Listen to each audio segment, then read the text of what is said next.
Welcome. I thank you for joining us tonight. And I want to give you a brief, I'm Jack Hurley, Superintendent of Schools. I want to give you a brief overview of what the evening plan is. We're going to take a quick look at the facilities page that we have online, not go through all the detail there, but just explain to you, if you haven't looked at it yet, how it works, what you could find there, and the information that's there. We'll have a part of the web site includes a projection of tax impact and cost analysis, and Mr. Kelly will speak to that briefly. We'll have a presentation by Somgen Architects, our architectural firm, about the plans that they have developed and plans that they have presented. We'll have a presentation from our project management team, Epic Management, again, to give a little update on what their role is in the process going forward and currently. And then there'll be some summation by me of some thoughts and my own perceptions about this process. And hopefully we can get all that done. It might be ambitious to say that in about an hour. That's our goal. It might be a little more than that. And then we would open up the floor to some questions or comments, depending on the time and depending on how many people are up questioning or commenting. You know, we'll decide to put any kind of a limit on time frame. We'll do that later on. And we will have a microphone there after we're done with the computer presentation, that when we get the Q&A, you can come up and use the microphone. Okay? So let me start, as I said I was going to start, with going through the website a little bit. This website, the two teachers here, Ms. Saxon and Ms. Eidler, worked with our IT people to help or to develop the website based on the information we gave to them, and I appreciate them being here tonight to operate the computer while I'm speaking. The website went live on April 3rd. We put an announcement out to the school community on April 4th and 5th. And we've been monitoring it a little bit. We're getting some good numbers of people viewing it. This has been a process, this facilities plan, that has been in the works for many, many years in terms of discussion. This particular plan, we're going on now about 2 years of development committees, looking into facilities, trying to come up with a way to address some of the issues and challenges we have going forward. And we'll talk about those in a bit. But prior to that, going back 2-3 years backwards, there were discussions about putting modular buildings at Union School to develop a 6 to 8 program, about adding on to some of the other buildings, about looking into a referendum, about, you know, so many different ideas for probably 3, 4, 5 years. So this is not a new problem, but we are finally saying if we don't address it, we're going to run out of space. We're kind of there already. So the reason why I'm starting by mentioning this is a lot of history here. There's a lot of history even to this project. You know, we started talking about this, like I said, the beginning of last school year when we developed a strategic planning committee. And it's difficult to, you know, some folks weren't aware, or they just didn't hear the announcements, or they didn't hear about the meetings, and it's hard to catch up on everything. So this website would allow you to go back in time and also catch up on things that if you didn't know, or you didn't listen, or you didn't hear back in the past, now you're here with it. So how do you get to this website? Well, you can go to our regular Rutherford School District's website, rutherfordschools.org, www.rutherfordschools.org. And on the right-hand side, as you look at the screen, not now. Well, you want to do that? Okay. In case you haven't been there, so you go to our website, and then if you scroll down, there's this facilities link. You click there, and it takes you right to the website. Okay? Any important announcements, like tonight's meeting will be on the front page. There's a little welcome video, about 40 seconds of me welcoming you to the website.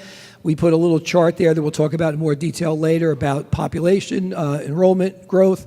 And then to the right there, we want your feedback. If you wish to send an email, you click on that, and it takes you right to, it populates the, our address into the your own email browser and your own email system, and you can send an email out. Research is a tab that you can go to. The research is what I just was alluding to, okay? On this page, you will find, once it loads, you will find the challenges that are faced. I'm not going to go through all these. Some of these are going to come up in what I speak about and what the other speakers will speak about. But the challenges that the district faces that were identified by our committee, by our administrators, by our parents, our board members over the last couple of years. Some of those challenges are undersized core areas, overcrowding in classrooms, impact on special education programs, space in terms of, for those students, laboratories that are not in line with current standards and curriculum. So the challenges are there. Then back to the research page, you will also find the plans for each school. Now, there's a chart of plans for each school, but you can link and go to the schools. There's a separate tab for that. So you could read a condensed version on the research page, or you'll go to the link, which we'll come back to in a little bit. Also on the research page is the demographic report. This was done in December of this year, and there's a couple of pages I'd like to point out. Let's go to page 9 first if we can. And page 9 shows the projection, the current enrollment. And then you'll see that in this year, well, going back to 2012, our enrollment was 2493 and is now 2591. It's actually a little higher than that because these numbers are taken in the state of New Jersey every year. You got to get a snapshot of your enrollment on October 15th. So enrollment can go up a little bit or down a little bit, but the official enrollment that the state works with is your October 15th report. If we go then to page 12, we will see that the projection for 21-22 would be 2711. So the enrollment growth from 2493 in 2012, 10 years later to 2711 is significant, but it's more significant also that over the next 5 years, we're projected to have a 1% growth of enrollment each of those years. Then you can go down to page 12, which shows you the figures for schools. And I think this is a significant graph to look at. You'll see it much better if you go to the website. And I'll see it better if I put my glasses on.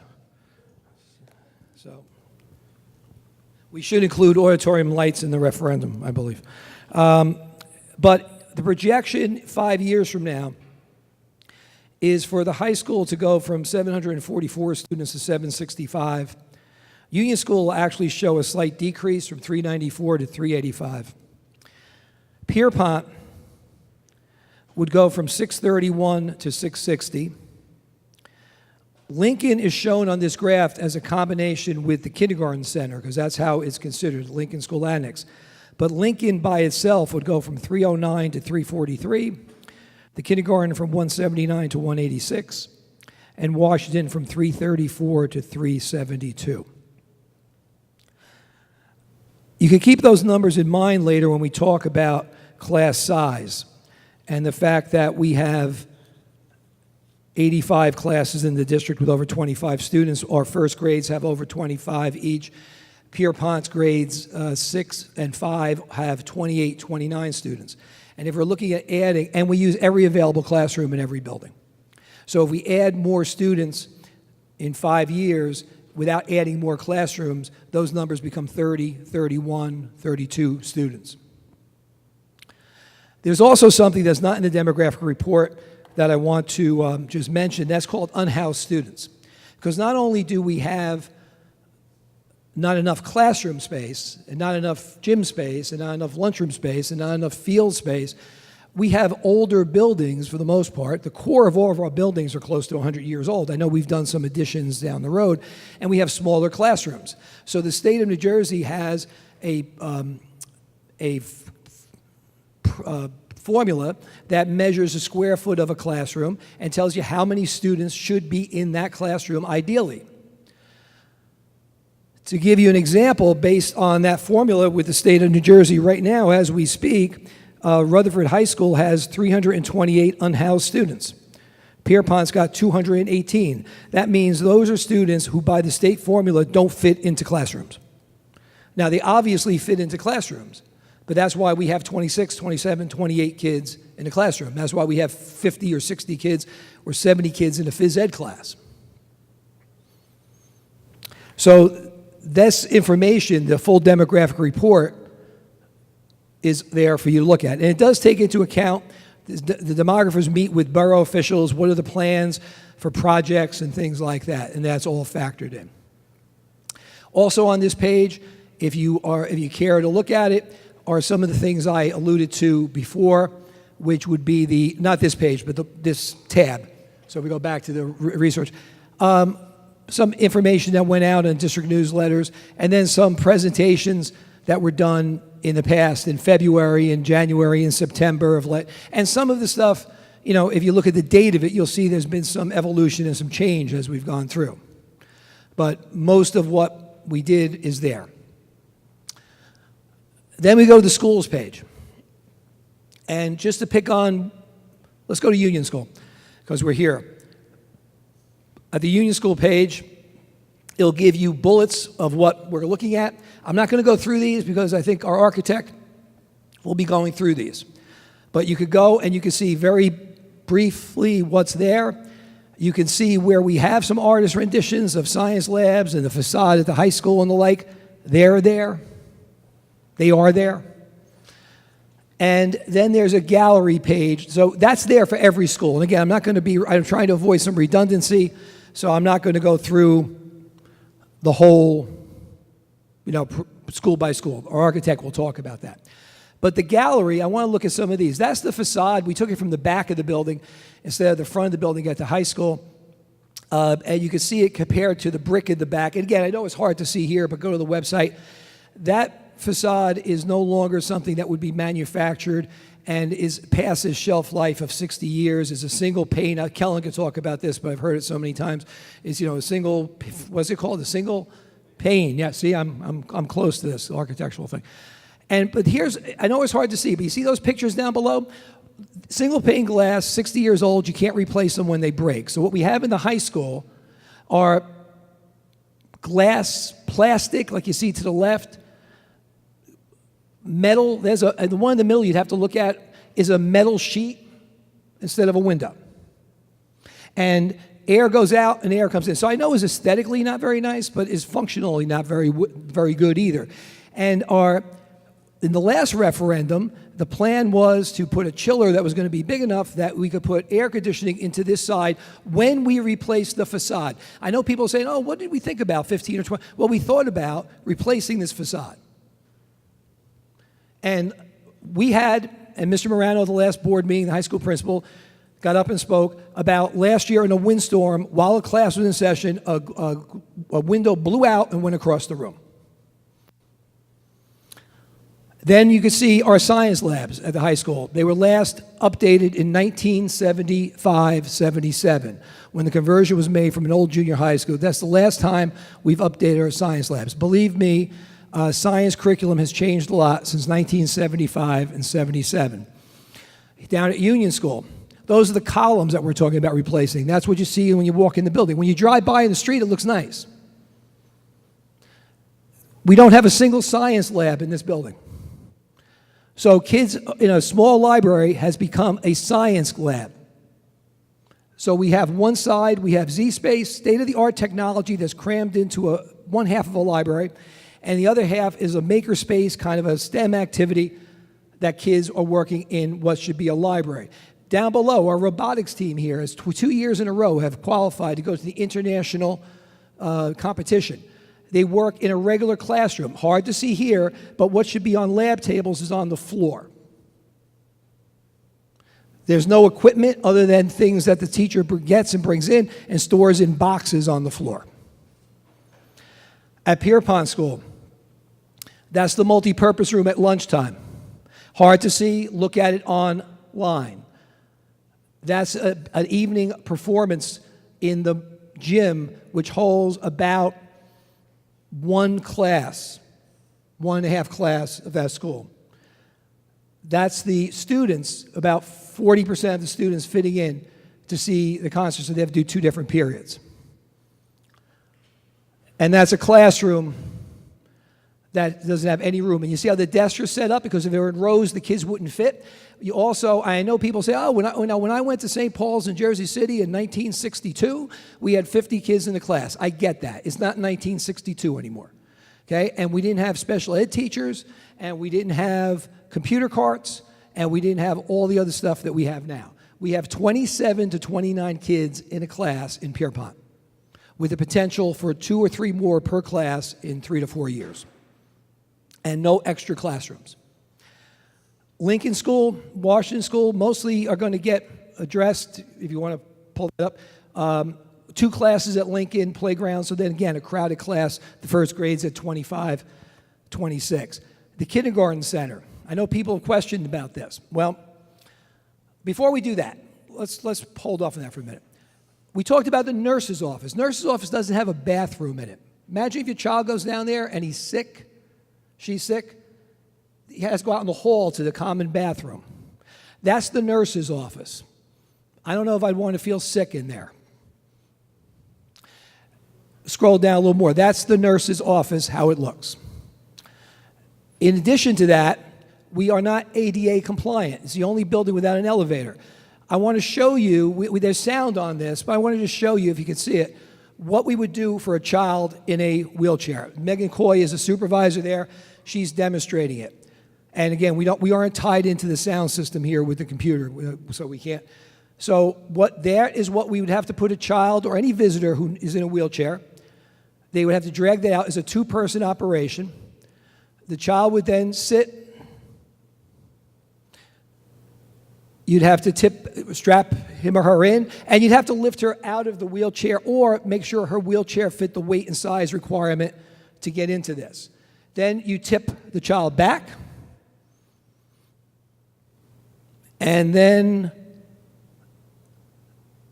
notice 4 stairs on the ground floor where they'd enter, and this is how long it takes. And then they'd have to go up 2 additional flights of stairs to get to the first floor where classes are. We'll stop it there. You can watch them going down. Going down, well, can we get there going down? To bring them back down,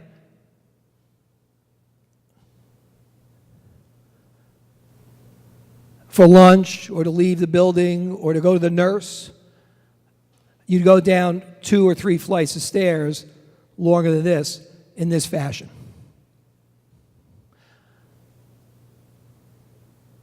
I am thankful that we have something in case we need it. I'm more thankful than we've never had to use it. But we will have to use it at some point. So that's the link to pictures. And this is going to be a growing document. We'll be adding more stuff, more information as it comes along. In fact, I meant to mention, tonight we're filming this, and so if anybody wants to revisit it, or if somebody wanted to be here and they're not, it'll be up on our web, and it'll be here once it gets processed. We're closed next week, so it might be a little longer to get the teacher who does this for us to get it up there. So it might be the week we come back from vacation. All right, then we have a frequently asked questions. We've got these from questions that we know have popped in other districts, that have come up in discussions here. And again, we'll be adding to this. And there's all the questions, and you click on the question, and like what's a referendum, and we tried to make the answers short and to the point. I thank Mrs. Fargo, who did most of the writing of this, based on the information she had to keep it succinct.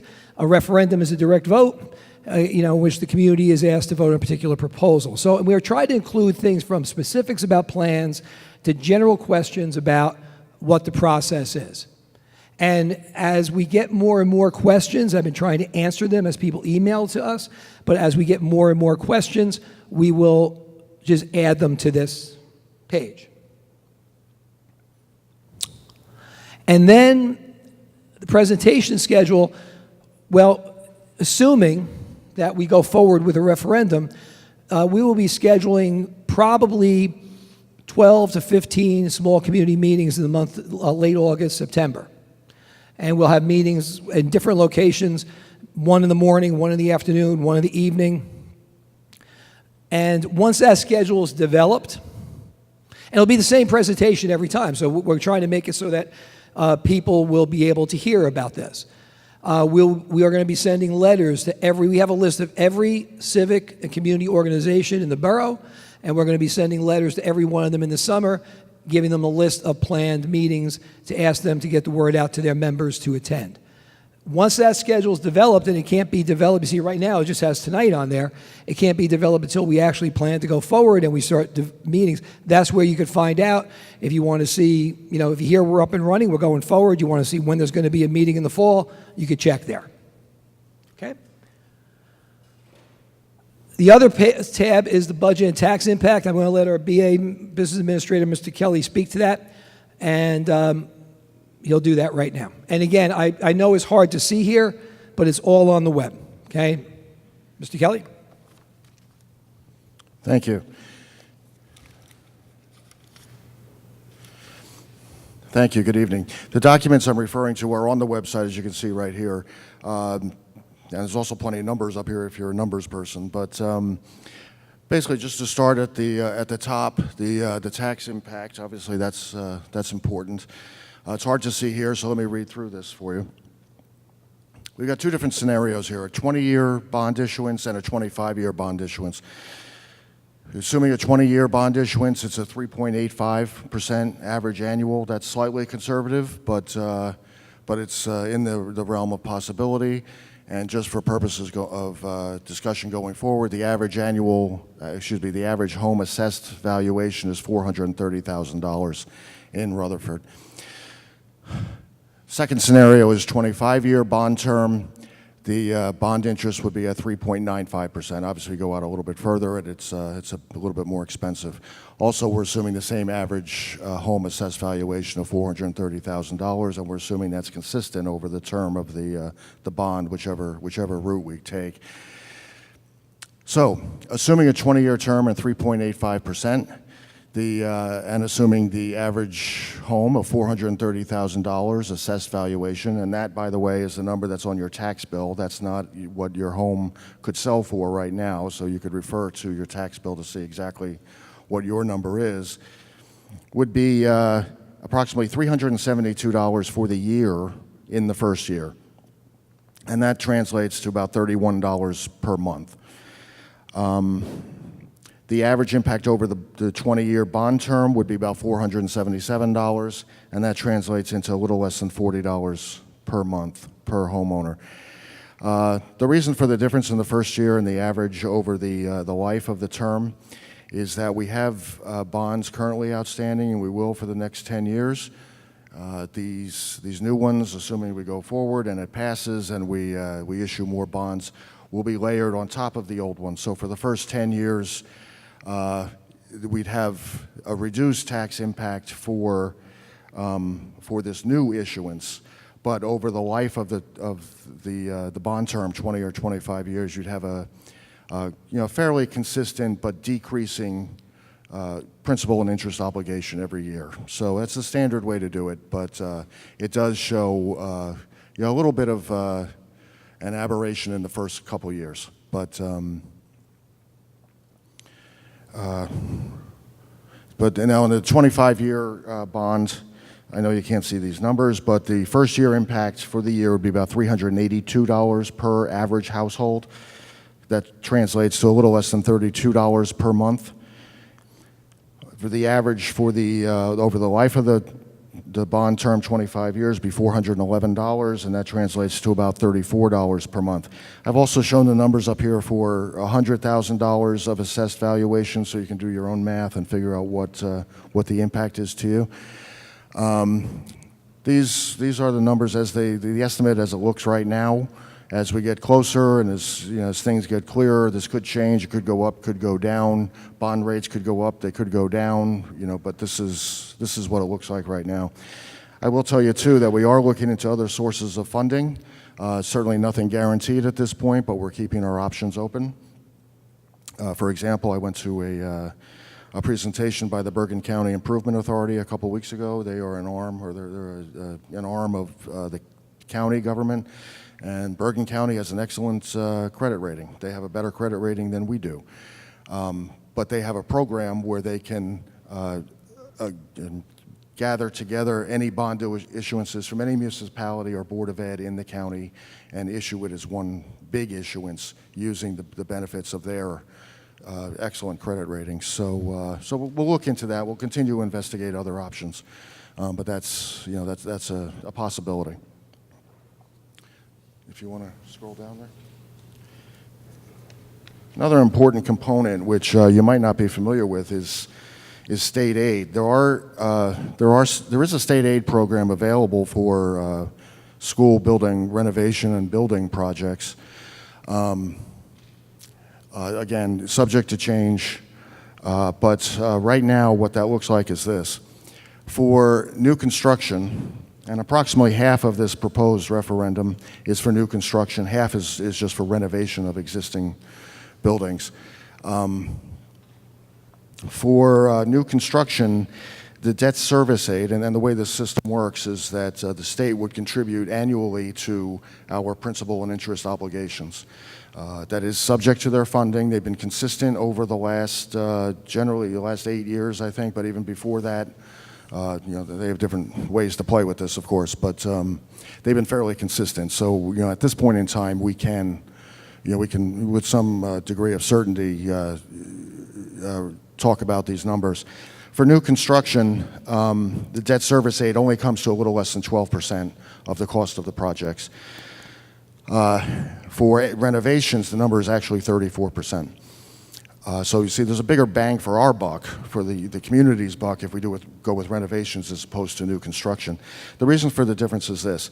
Both programs, new construction and renovation, start with a state aid number of 40%. Over the last 8 years or so, the state has only funded that 40% at an 85% level. That brings it down to 34% effective state aid contribution. And that's what applies to the renovation side. On the new construction side, it's still that 85% of the 40%, but the state will only reimburse new construction at or up to $143 per square foot. Nobody has built anything for $143 per square foot in how many decades, Kellen? Who knows?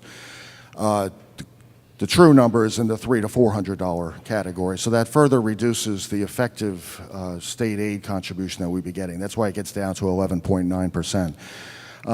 But it's important to to understand these differences and understand what the state will most likely be kicking in.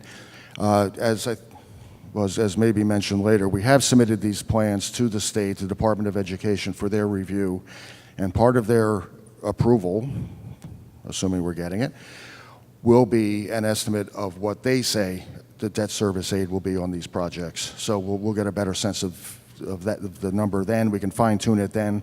But right now, this is a very reasonable estimate based on how they've treated these projects in the recent past.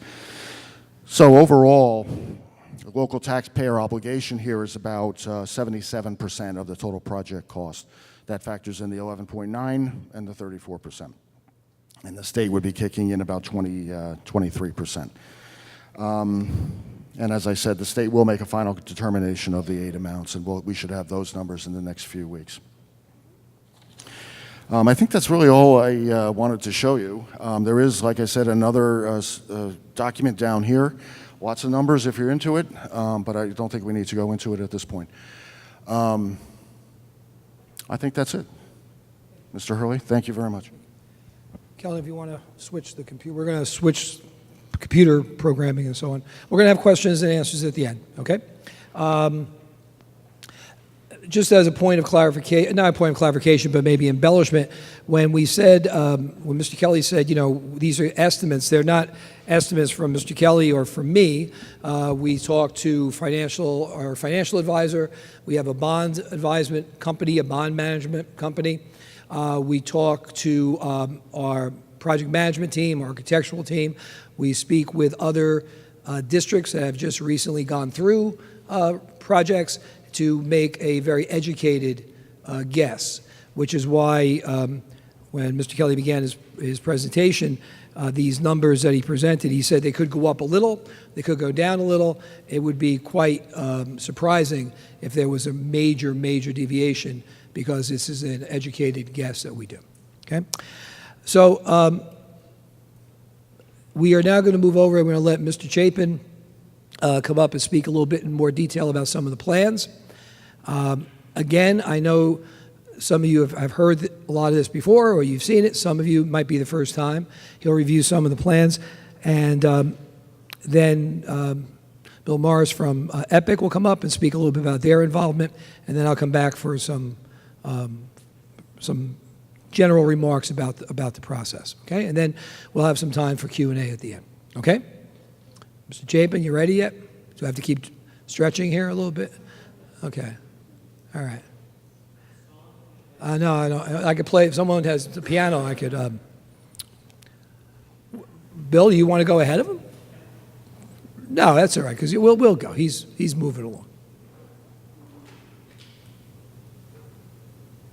You got a front row seat? Yes. I was the basketball coach last night, yes, at the Wizard game. That's right. I coached my team to defeat.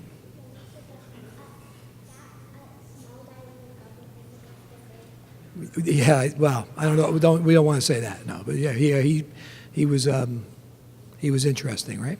Good player. Last night, for those who don't know, the REF sponsored a Harlem Wizard game at the high school as a fundraiser. It was a great community event. A lot of young kids had a lot of fun, and we thank them for that. And now, after our commercial announcement for the REF, here is Mr. Chapin.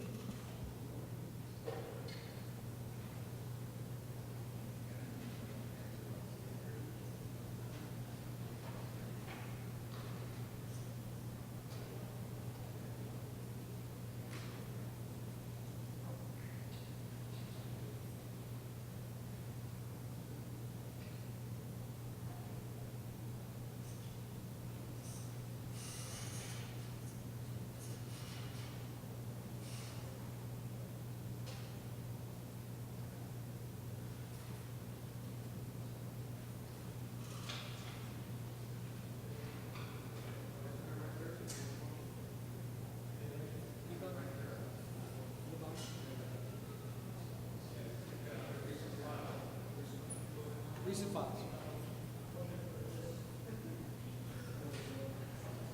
Well, Bill, you want to present first? Is that? Yeah, let's. While Kellen's working on this, we'll have Bill.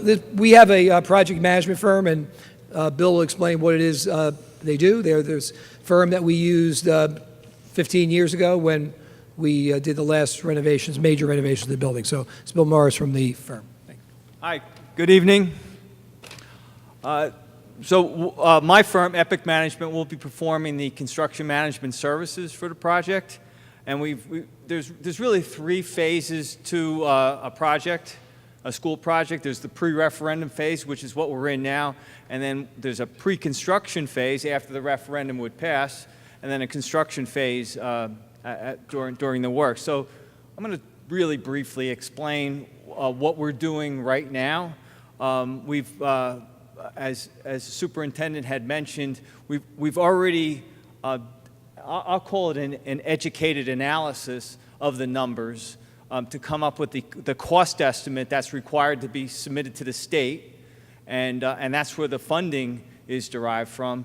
And then, of course, the number that the community will be voted on. So that number, that budget that's established, that's a budget that cannot be exceeded. It's not like a municipal bond where a city or township can keep adding to that. We're obligated as a team here to maintain that budget. It will not go over. During pre-referendum, we're also going to look at the security and the logistics of the sites, on how the construction will be separated from the work and the students and staff. That will be analyzed. And we're also going to look at schedule. Schedule is a function of time, obviously, and that plays into the cost of the project. So with that, I think it's worth discussing a little bit about the schedule, unless you want me to come back. No, go ahead. In general terms, we've scheduled a phased construction. Now, we have work at 5 buildings, and some of them, frankly, is more than others. But when I say phased construction, there's additions. In some cases, the addition will be done first.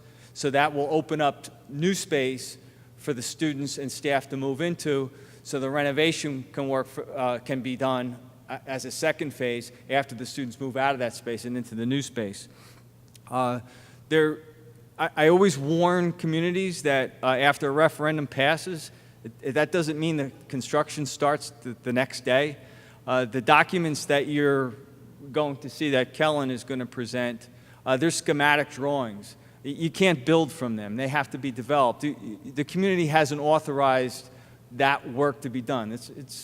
There's a cost associated with developing drawings that can be bid. Well, first of all, can be reviewed by the state, be reviewed by the local building department, and be put out to a public bid.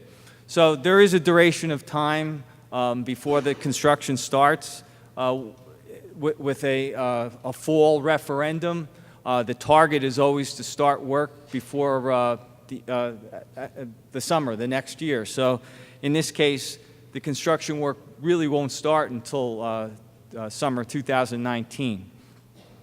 So during that time frame of design, there's a lot of things going on.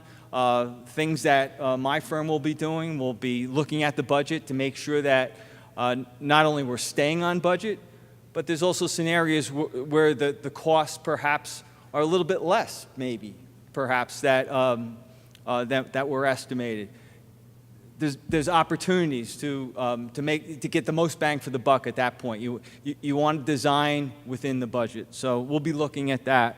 And then we'll be reviewing the documents. The architect has an obligation to prepare drawings and specifications. Those specifications are all the words and requirements that keep construction controlled somewhat. So we'll be lending a hand to that as well. So getting back to the schedule, and I'm going to be brief. I believe the information with the schedule is on the website. So again, phase construction. We're talking about work at the high school, Pierpont, and this school, Union School. The additions, about a 12-month duration per phase. Pierpont does have a second addition. Just to explain that, there's a gymnasium that gets constructed in the first phase. Then after that's completed, then the existing gymnasium gets demolished, and that opens up the footprint for a construction of 11 classrooms there. So again, 2 phases. As we move on to Lincoln School, maybe you don't know, but in the prior referendum, the addition that was built there was designed and constructed to accept the second floor. So 2 classrooms will be built on that existing addition from approximately 10 years ago, and we want to try and attack that, get that building, that construction ready, so it can be constructed over the summer. And when I say constructed over the summer, I mean the heavy work, the steel, the concrete, the roof, the exterior walls, all the things that have to be lifted over the existing footprint of that prior addition while the kids aren't in school. So that's going to cause the architect to have a compressed design time to get that design completed. Now at the kindergarten center, there is a small addition there. It's an elevator that will solve the accessibility issues there, and a lobby, an entrance lobby to accept that area. And then there's actually playgrounds at Lincoln, the kindergarten center, and Washington. The light's bad in here. So again, phase construction. We think we have a handle on the plan of that, even at this early stage. And as we go through pre-construction, this will get further refined and more detailed and included in those bidding documents. So when it does go out to public bid, it's very clear and we'll have control. Now, just one last point, that when the construction does go on, my firm will be represented by a full-time manager who will supervise the work and make sure that the work that's being installed is being installed as it was designed by the architect. So, Kellen, are you ready? Thank you.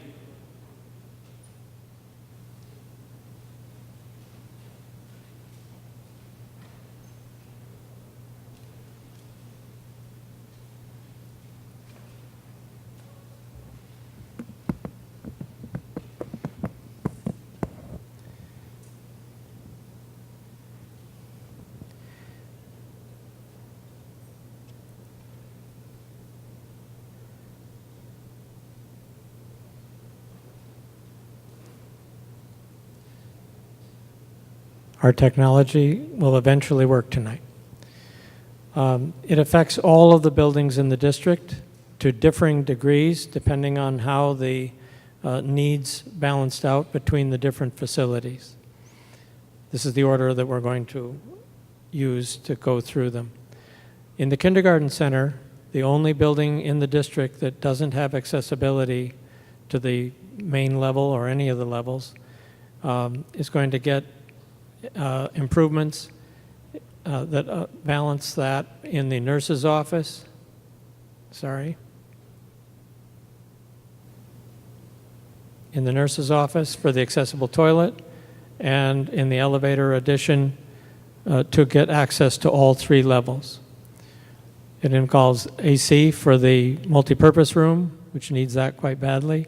Its roof is at the end of its service life, and the three of the 8 rooms do not have the required in-room toilet.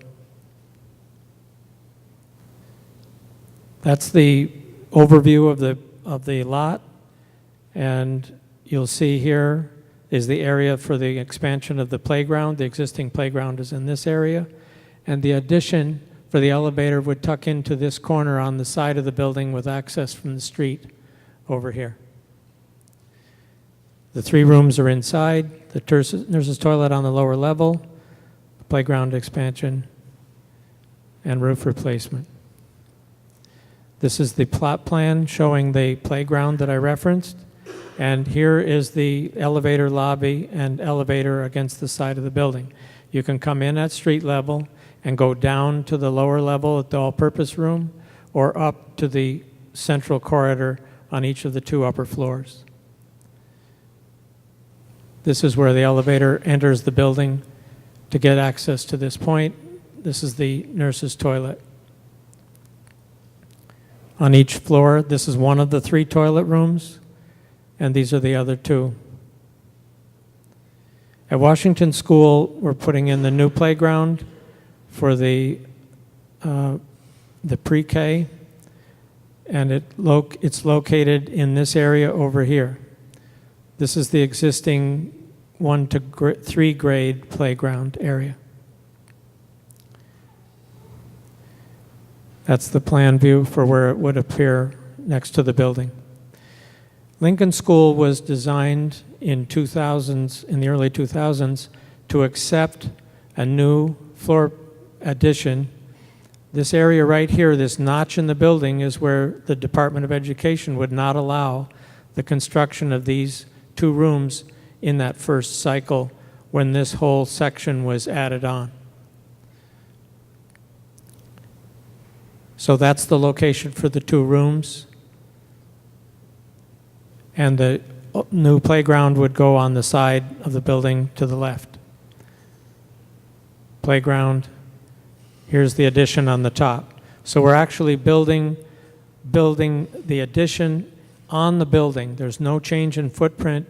It's using the existing structure. This is the first and second floor in that area. This is the first floor. And when you build these 2 on, this corridor will access these 2 rooms the same way it does downstairs. The pre-K playgrounds would be age-appropriate play, and these are examples of some of the things that we were looking at. In Pierpont, one of the most significant shortages as far as unhoused students has a new classroom addition planned, but more importantly, it has a core facility correction because the existing all-purpose room is so undersized.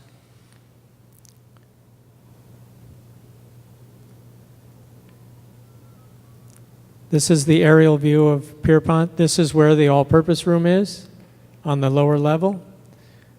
This is the original 1906 building. Here's the modular addition in the back. This is the existing gymnasium with its support spaces on either side and a large play area in the back. The addition will put the new gymnasium in that back portion.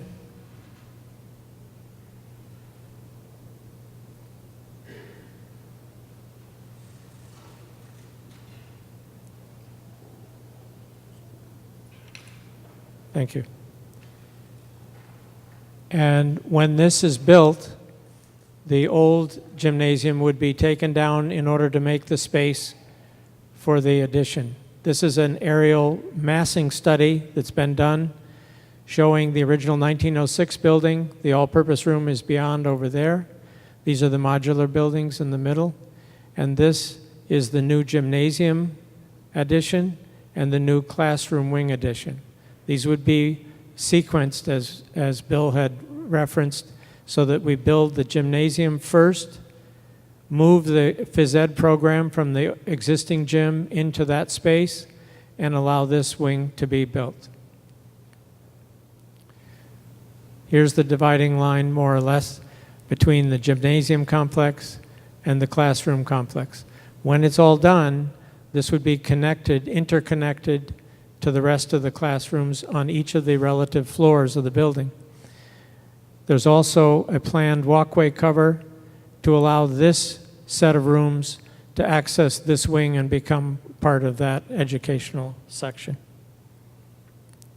So on the lower level, the gymnasium and some of the classroom wing on the lower level, and on the upper level, the rest of the additional classrooms, including extending over into this section. And here's the point of interconnection through to the main building.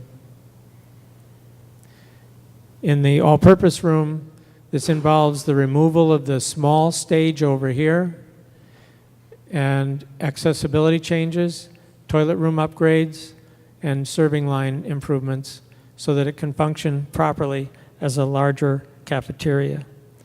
I'm going to go back to this. This is where the stage is being added, much larger than the existing stage, and allowing for assembly of the complete student body, which is something that is not possible today.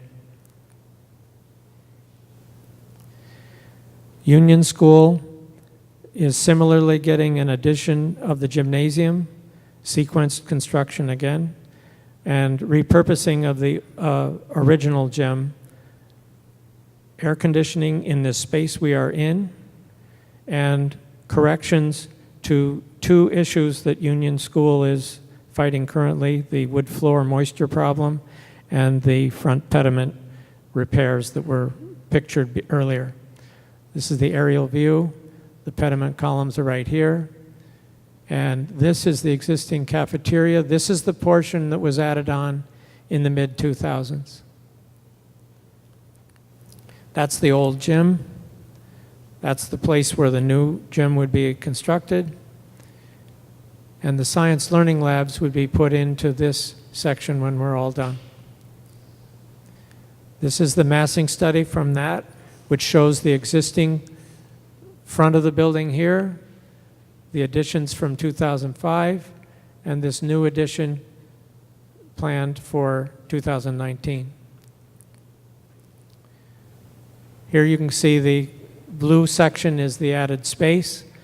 It's constructed in a way that allows it to be shut off from the building, so this can be operated in the evening without opening the entire rest of the school. When the phys ed, here's the existing gym. You can see how small it is compared to the new gymnasium. When the phys ed moves from here to the new space, then this space becomes vacant and adds in a STEM lab and the replacement makerspace and the Z visualization lab. Those are 3 science room uses that desperately need this space. At the high school, a significant portion of the referendum improvements are concentrated here where there's a greater need. Field renovation, several aspects of the Mortimer Wing upgrades, the cafeteria capacity problem, and the science lab shortage and upgrading. Field in the back. This is where the existing cafeteria is right now within the building. This is the 1980 pool addition, 230 gym, 100 gym, for those of you who need to realize how that's oriented. This whole piece from 1957 is the Mortimer Wing. The athletic field cannot stand the usage pattern that it has now because it's so constant. That's being recommended to be an upgrade to artificial turf.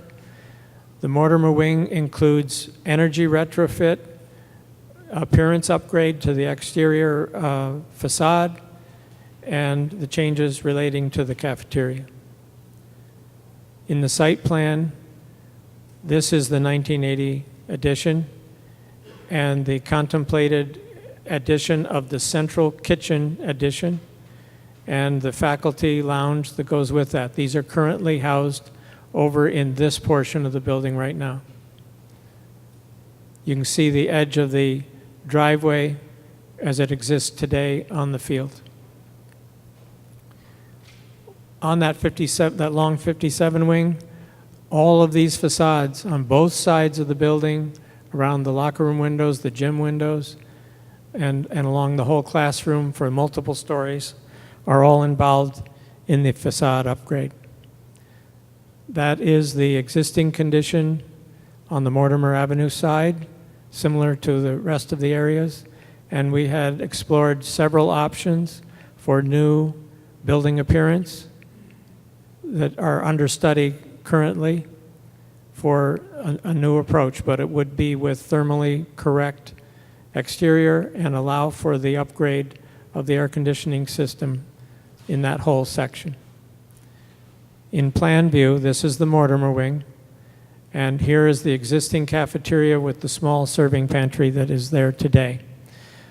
This cannot expand into this level any further because this is the faculty lounge right now, and this is a mechanical room, and this is a mechanical room that are not feasible to remove. We looked at 3 options. Expanding the present cafeteria in place was the one I was just describing, which we found to not be feasible. Option 2 would be to take alternative space within the building and renovate it to be a cafeteria. And the third option would be to add a complete new addition that's cafeteria and kitchen. And the first option was not feasible. The third option involved a damage to the field capacity, which I'll show in just a moment. The fact that we have to build all of this space new adds $2.5 million to the budget. So that is not in there under the present configuration for the project because option 2 had been the recommended approach. There are additional code impacts that increase the cost for using the second option. When we go to here's the cafeteria, which is shown on this illustration with the 4 new science labs and the prep room in this area. You'll notice the mechanical spaces are not utilizable. This is the 100 gym on the end. So if we were to build a cafeteria and kitchen complex here, along with egress to handle all of the 9 affected exits to the building, it would occupy well into the field area, because we're showing the end of the field currently right in this area. In addition, some of the field would have to be used to replace the service court for access to this part of the building, plus the service aspects that are handled today by the area outside the cafeteria now.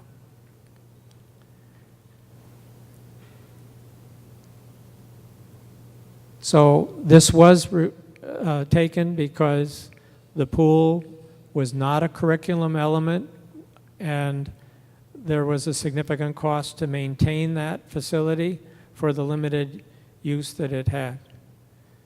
The capacity of the cafeteria matches what that shell could enclose by renovating.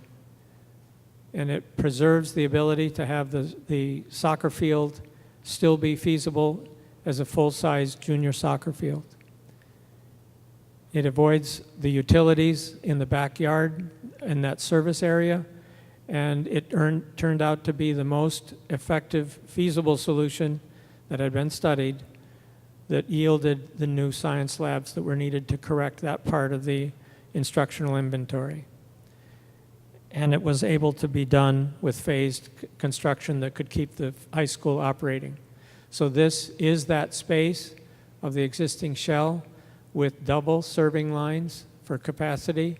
The existing entrance to the space comes in this way, and this addition contemplates access through from the first floor. So from 2 levels of the high school, it can be accessed from 2 different locations and has the double serving lines for the throughput capacity that it needs for the large student body. On the upper side of it is the kitchen with the refrigerated storage, the food production, and the food distribution to allow this central kitchen to serve the serving pantries in the other schools.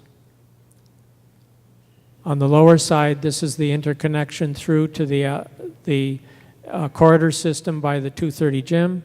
It would displace the athletic director's office. So that was contemplated to put into the building in this location here between the 100 gym, the 230 gym, and the fields by using this existing space.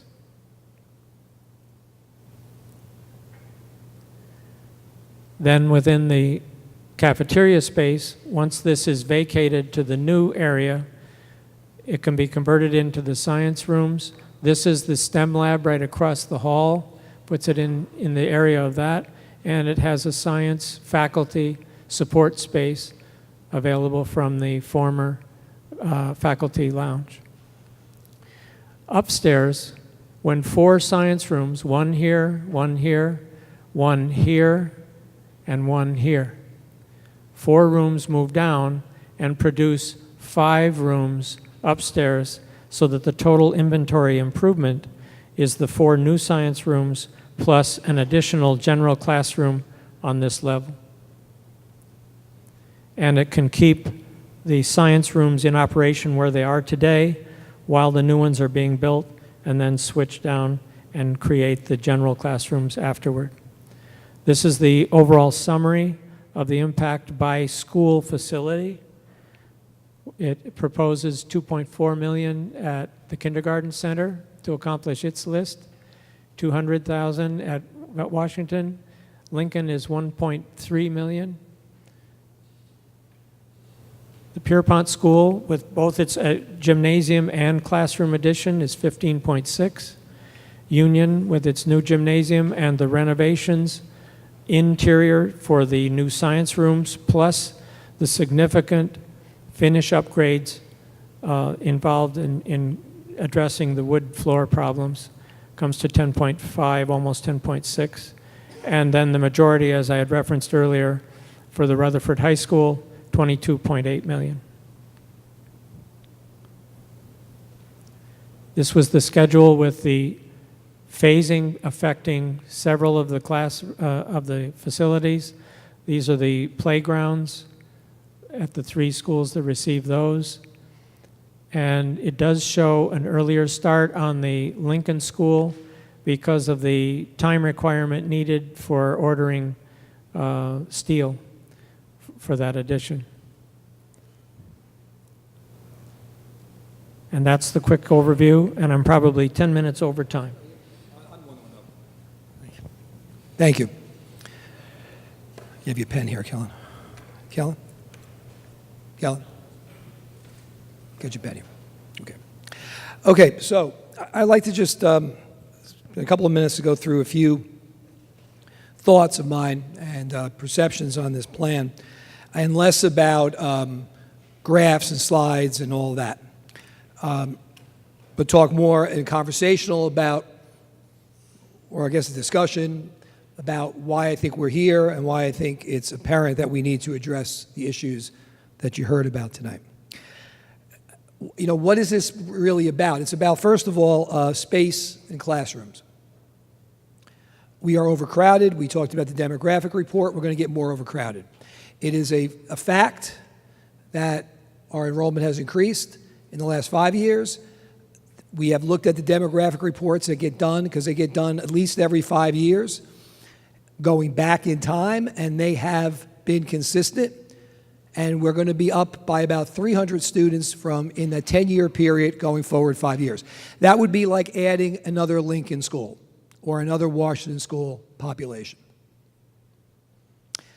If you have students in school and you've been by the schools, you don't need me to tell you that it's crowded. It's about programs, science programs, phys ed programs, academic programs, special ed programs that we don't have room for or we have inadequate space for. The bathrooms were mentioned at the kindergarten center. That is a code violation not to have a bathroom in a kindergarten classroom. Every year I have to write a letter to the county superintendent asking for a waiver to have us open the kindergarten center. And that waiver has to be granted, and we have to give a workaround, and the workaround is we have to hire aides for the 3 rooms that have no bathroom so that we can say that they will walk every child to the bathroom across the hall. It's about functionality. Building is not handicapped accessible. Classrooms aren't up to code. Building structures that let more heat in and heat out than work in a functional manner for environmental concerns. So, you know, I have some questions for you, and you know, you could think, if you have a child right now in pre-K to grade 3, I mean, I'm sure many of you do, right? How many do? Okay? All right. So if your child's in pre-K to 3 and we do nothing,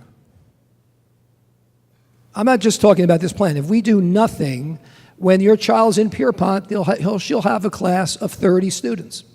She'll have a gym that's about 48% the size of the one she had in Washington and Lincoln School. There'll be no stage of really to put on a play or a concert or to have an assembly. In the last 3 years, 2 years, we've had some of the best. We had R.L. Stein come in to speak to the students at Pierpont, except all the students couldn't see him. We had the Play 60 from the New York Jets come in to speak and to give out stuff to the students, yet they all couldn't see him because they don't fit. And then if you have a child in Pierpont now, or when that child in Washington Lincoln goes on to Union School, there'll be no science lab. There'll be a gym even smaller than the one at Pierpont. If you don't believe me, when you walk out today, make a left-hand turn, go into the gym. And the floor that we're talking about, in the corner of the gym, there's a pitcher's mound. No, there isn't. There's a floor that buckles up. That's the floor repairs we're talking about. And when we get to the high school, if we do nothing, we'll have science labs. By the time you're third graders in high school, they'll be about 55 years old. We'll have a facade, they'll be 10 years past his life expectancy. So that's the reality. Another thing I want to ask you is think, and again, I hate to say this, it sounds like elitist, and I'm not that, but I think we have a pretty good school system here. There's a reason why our enrollment has climbed by 300, or will climb by 300. There's a reason why our schools are overcrowded. Last year, the committee, Long-Term Strategic Planning Committee, met with the entire realtor board, had them visit every school. And they told us, I don't know if anybody's here tonight from here, I know some of them have been involved, but that realtor board explained the large number of families moving in, and maybe some of them are you, with school-age children. People don't do that if they don't think our schools are strong. But how are our schools going to maintain strong if we put 30 kids in a class? How are our schools going to remain strong if we don't have a science lab in the middle school? Or if we don't have a gym for a physical education program? How are they going to remain, or a cafeteria that fits kids for an assembly?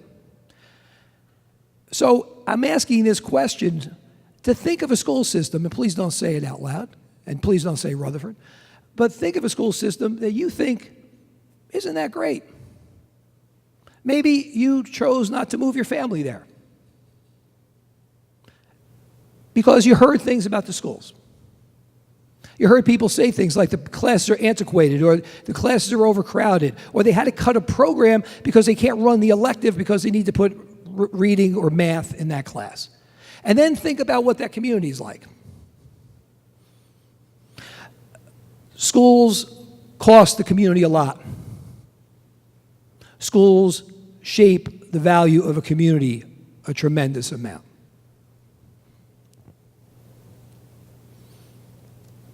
So this is about that. It's about staying strong, about staying as one of the best schools, but it's more about finding a seat for every kid. This plan would add 21 classrooms in the district. Several major areas, large common core areas that would be big enough to accommodate our students. 21 classrooms. That's a lot of classrooms. There's classrooms that we desperately need now, we're going to need going forward. That's what the focus should be on. And I want to speak to the issue that has dominated the discussion. And I understand why it's dominated the discussion, but I also understand that this is about 21 classrooms and 6 buildings. But I want to speak a little bit about the conversion, the proposed conversion, right, of the pool to a cafeteria. And I want to put some facts out there.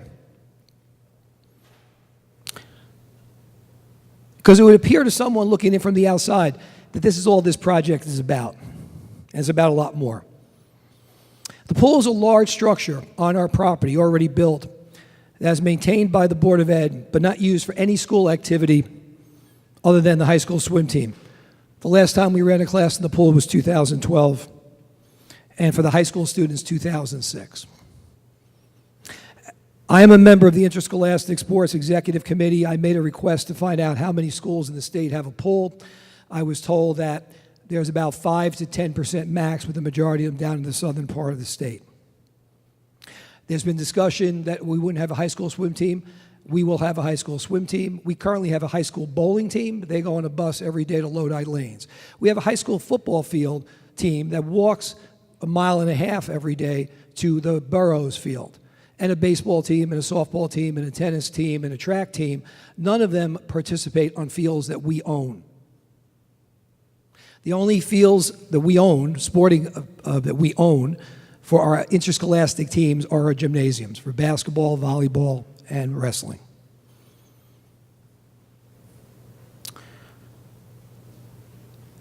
The community use of the pool is operated by the YMCA, pays no fees to the Board of Education. The community that the YMCA serves is the South Bergen community of 11 municipalities. And to be a swim in our pool, owned by the Board of Ed, you have to be a YMCA member. It was quoted in today's Bergen Record that the director of the YMCA would not commit to financially support the pool. So despite hearing people say that she has made that commitment has not been made. And we have had one meeting with her over 6 months in which she told us she could not make that commitment. But she would keep the door open, but we haven't heard back. But keep in mind that money isn't the issue here. Look, I know it's the issue. We're talking about a $50 million plus. But money is not the issue about the pool. The issue is space. So if the Y were to give us money, that doesn't give us a science lab or a cafeteria. So how do we upgrade the high school, add labs, add 5 classrooms to a classroom? Mr. Morano just walked in the back, okay? He's the high school principal. I was the high school principal, I think most of you know this, for 14 years. And for 14 years, I struggled, and Mr. Morano will tell you because he's better at it than I am, but that's not true. I struggled to find classroom space for classes, and he does the same thing. We would add 5 classes. You know, in a perfect world, we'd add 5 plus. But we can't because of the reports with the state, because we know this is become, but what's going to happen down the road? We know we're going to need room. But we could do magic with schedules, but we need those classrooms. So how do we do this? Well, we can convert the pool into a cafeteria, which allows us to create the labs that you saw up here, or we could do the other plan that's up here, right? And that other plan that is up here would take away a teaching station for our physical education program that's used every day that is not cold or rainy. Our students are on that field every day in our program. None of our students are in the pool. It would take away where our marching band practices. We'd still have some space, but not as much. It would take away where some of our athletic teams practice, but they don't practice there often because the turf is so bad, we have kids getting hurt there. But if the field was turfed, they might practice there, if it was big enough. And for the Rutherford Recreation Department and the Rutherford Lacrosse Association, that field is used from the minute we're done with it until the sun goes down. And in the summer, it's used by the YMCA.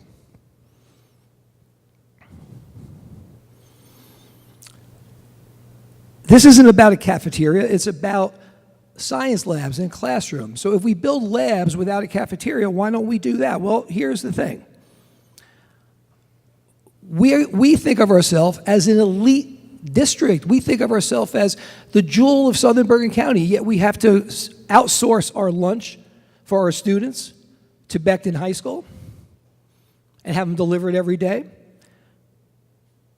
We have to have high school students sit in a choir room to have lunch, because even with an open lunch, 200, 300, probably 300 every day, right, Mr. Brown, about 300, stay in, and we can't fit them in the cafeteria, so we had to take a choir room and convert it to a lunchroom, so it can't be used for choir before the lunch period or after the lunch period. So the choir room goes down to the band room.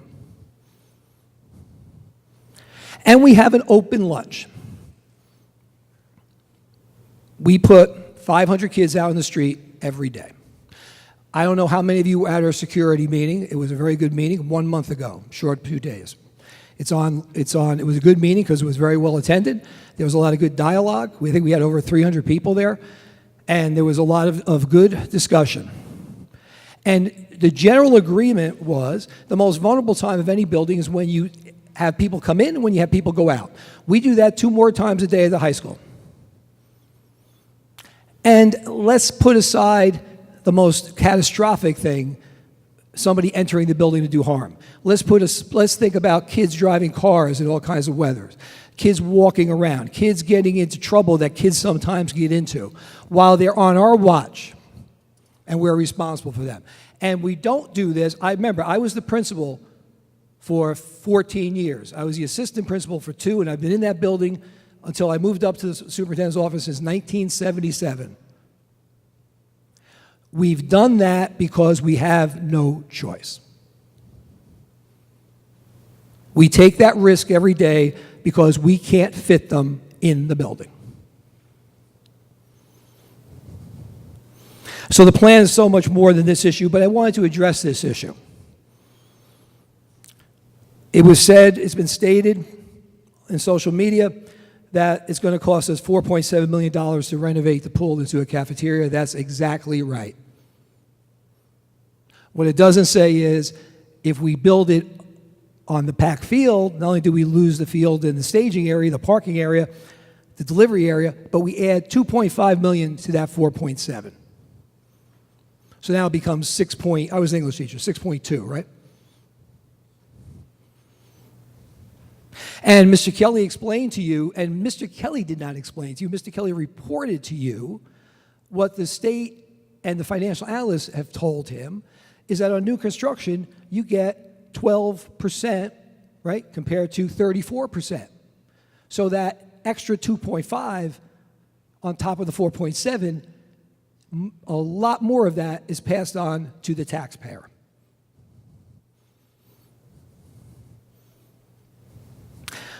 The board is charged with making a decision of what they think is in the best interest of the students.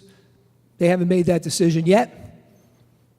And then when they make that decision, they then put it out to the whole community to vote. Ultimately, the community decides. I am charged with making the recommendation to the board of what I think is the most feasible, productive plan. And I do that based on information. I do that based on knowledge. I do that based on being in the building every day. I do that of having my heart and soul in this community for 41 years and wanting to leave it in a couple of years ready for the future and better than it was when I came in.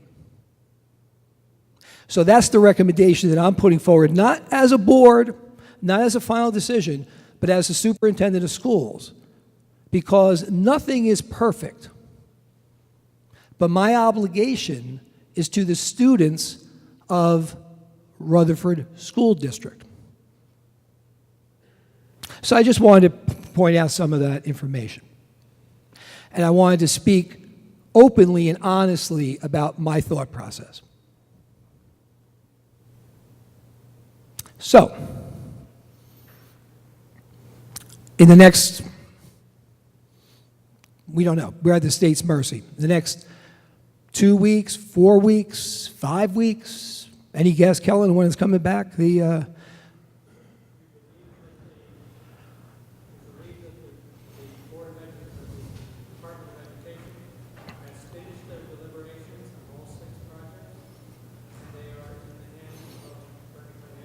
Okay.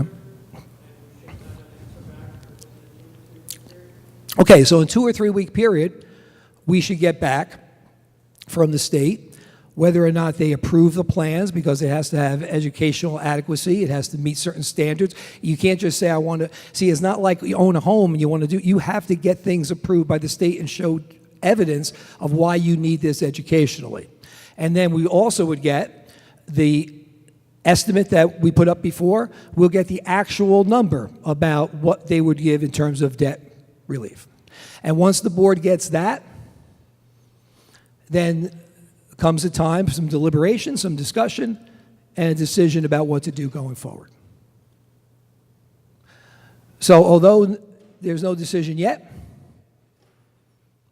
within the next month or two, we'll have the ability to decide. Going forward with everything, going forward with altered plans, going forward with nothing, going forward with some of it. But then again, I know some people don't, because in other forms of government, other than schools, you know, the body can decide, and there it goes. This will then go to vote, and the community ultimately will have a voice in what they think about it. So we will turn that microphone on, and if anybody would like to come up and either make a statement or ask a question, and this is not a board meeting, right? This is a discussion. So if you want to ask a question that one of the architects can answer, or the project manager, or the business administrator, then that would be fine. We will direct it to that person, okay? I'm not going to try to answer all the questions. If you just want to make a statement, that's fine too.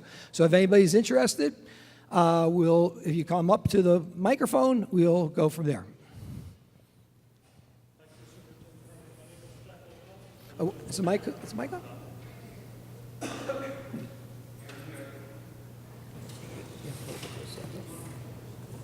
Green light. You know what? Take this one. I'll use a wire one. Do you have a wire one up there for me? I'll give him this one. Let's just switch it out. Okay. So it's working out. Good. You do that one. Okay. I warmed that up. My name is Declan Mallet. I live at 114 Mortimer Avenue. Thank you, Superintendent Hurley, for your presentation. Forgive me, I'm going to have to leave earlier, probably before the meeting is over. I have to pick up my kids from swim. I support the referendum. One of the reasons my wife Peg and I moved here almost 20 years ago, it'll be 20 years in September, was because of the school system. I support everything you said. I do not support the closing of the pool. I sort of heard a negative there that nobody uses the pool. You can only get through the pool, which is through the YMCA. Well, the reason that is the Board of Ed back in the day handed the keys to the YMCA, to the Rutherford Community Pool. It was built as a community pool.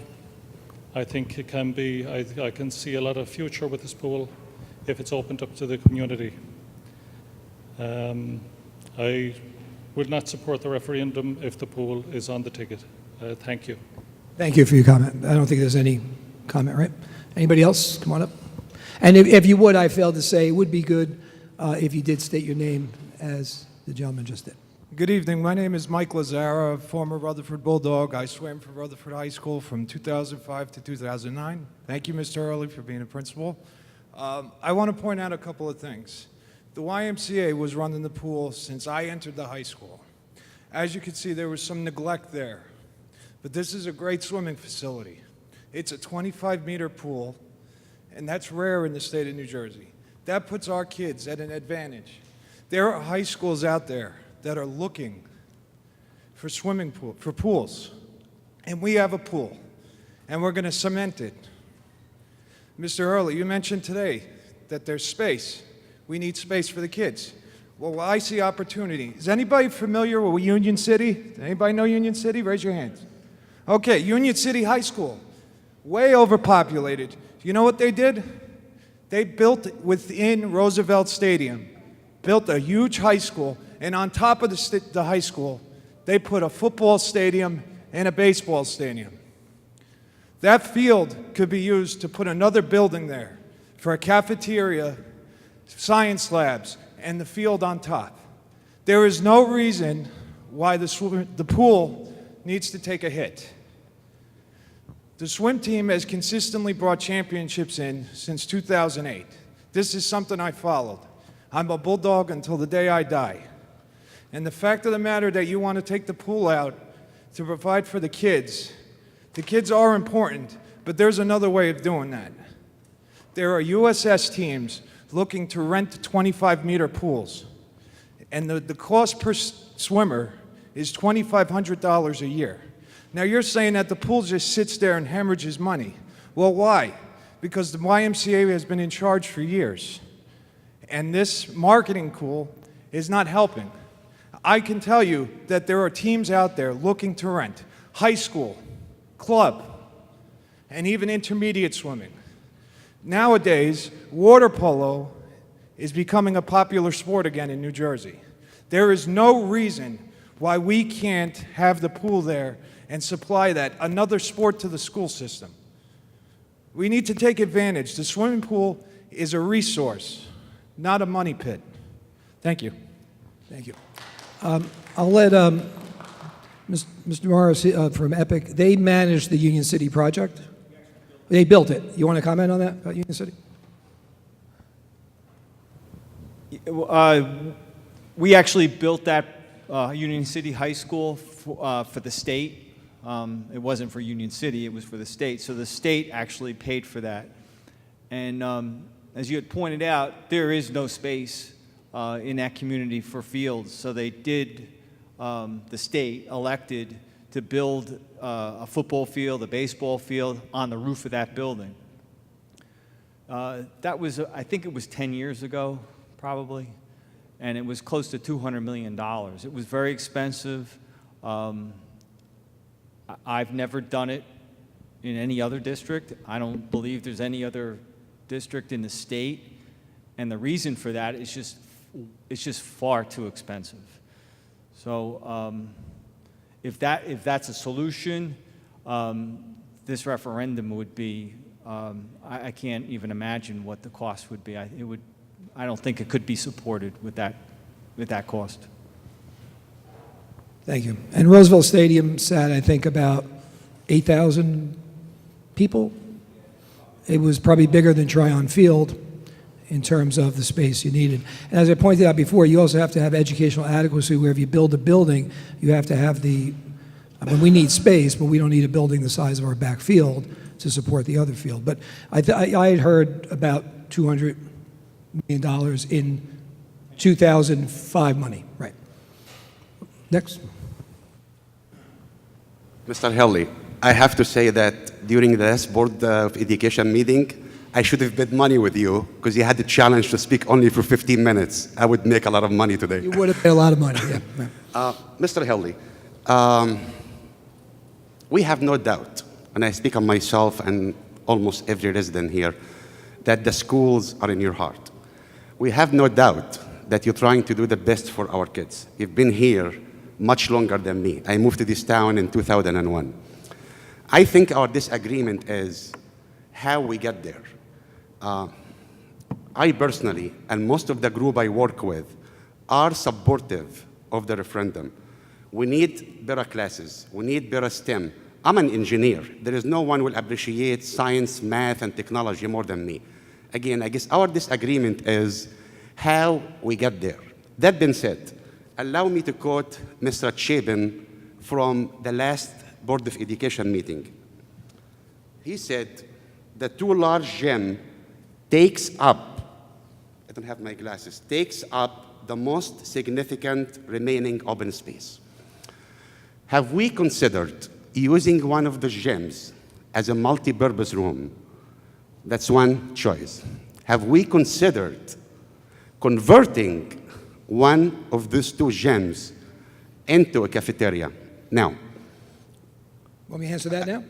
I have more questions, but Well, because I'm old and it's late. I'll forget if you get too many. Let's do one question at a time, okay? Yes. Mr. Morano could confirm this for me, but I did this schedule forever and ever. The 100 gym, the bigger gym, is where our 11th and 12th graders take physical education. They are in that gym every academic period of the day, and the class sizes run from a low of about 35 to a high of about 70, 75. Is that correct? Okay, so, well, that's when I did the schedule. We worked it out better. It went up to like 70, yeah, always large. Maybe 80 because some of the kids get pulled out for health. Yes. The 230 gym is used for our 9th and 10th graders. They are there every period of every day, and they run about the same number of kids in that gym, even though it's a smaller gym, which is why anytime the weather isn't bad, a group goes outside. So both gyms are used because, remember, physical education in high school is a 5-day-a-week requirement, not a 2-day-a-week like it is in maybe Pierpont. And, okay, it's taken by every kid, and we have in the high school the most students in the district. So we couldn't shut a gym down for a lunchroom because you would lose not just the lunch period, you would lose the period before and the period after to set up the gym. One of the reasons why Mrs. Carrion doesn't use the gym for lunch, because it would be a little bigger than the multi-purpose room, you know, like they do in Washington and Lincoln, is because she can't lose the periods before and after for physical education. So although, again, there are, you know, I know you've said before that we've thought about almost, I've been thinking about this like nonstop for 2 years. We've thought about almost everything, but we need both gyms at the high school. Just a suggestion.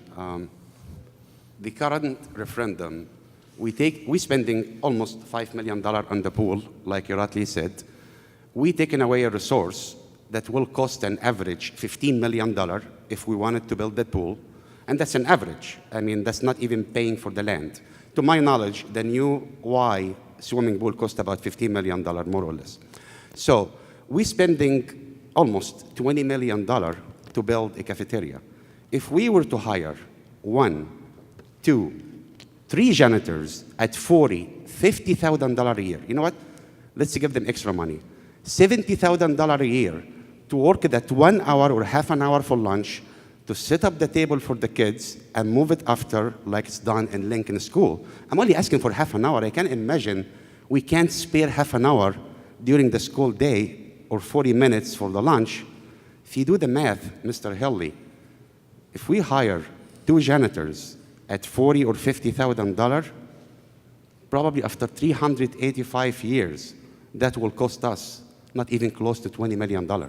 I'm a little confused. What are the janitors going to do, the custodians? They're going to Well, set up the lunch? Set up the lunch table. I mean, if the time is an issue, if we were to hire an extra 2 janitors to just make it quick, pay them $100,000 both, or even 1 janitor, pay him $60,000 both, we can actually look at other technology. There are like room or tables that you can press a button. In Japan, table goes down, kids will have lunch, then it goes up. But we don't want to be that fancy, just a regular table. If we were to pay them $100,000 a year, after 385 years, we're not going to even reach the $20 million. Okay. That's one recommendation. Okay. The other question to Mr. Chapin, which he said, and I have the quote here, but I don't have my glasses to read. I believe, Mr. Chapin, you said that in the high school, there is a piece of building on the 3rd or 2nd floor that basically looks like a table sitting on top of 1938 building. 1938 building.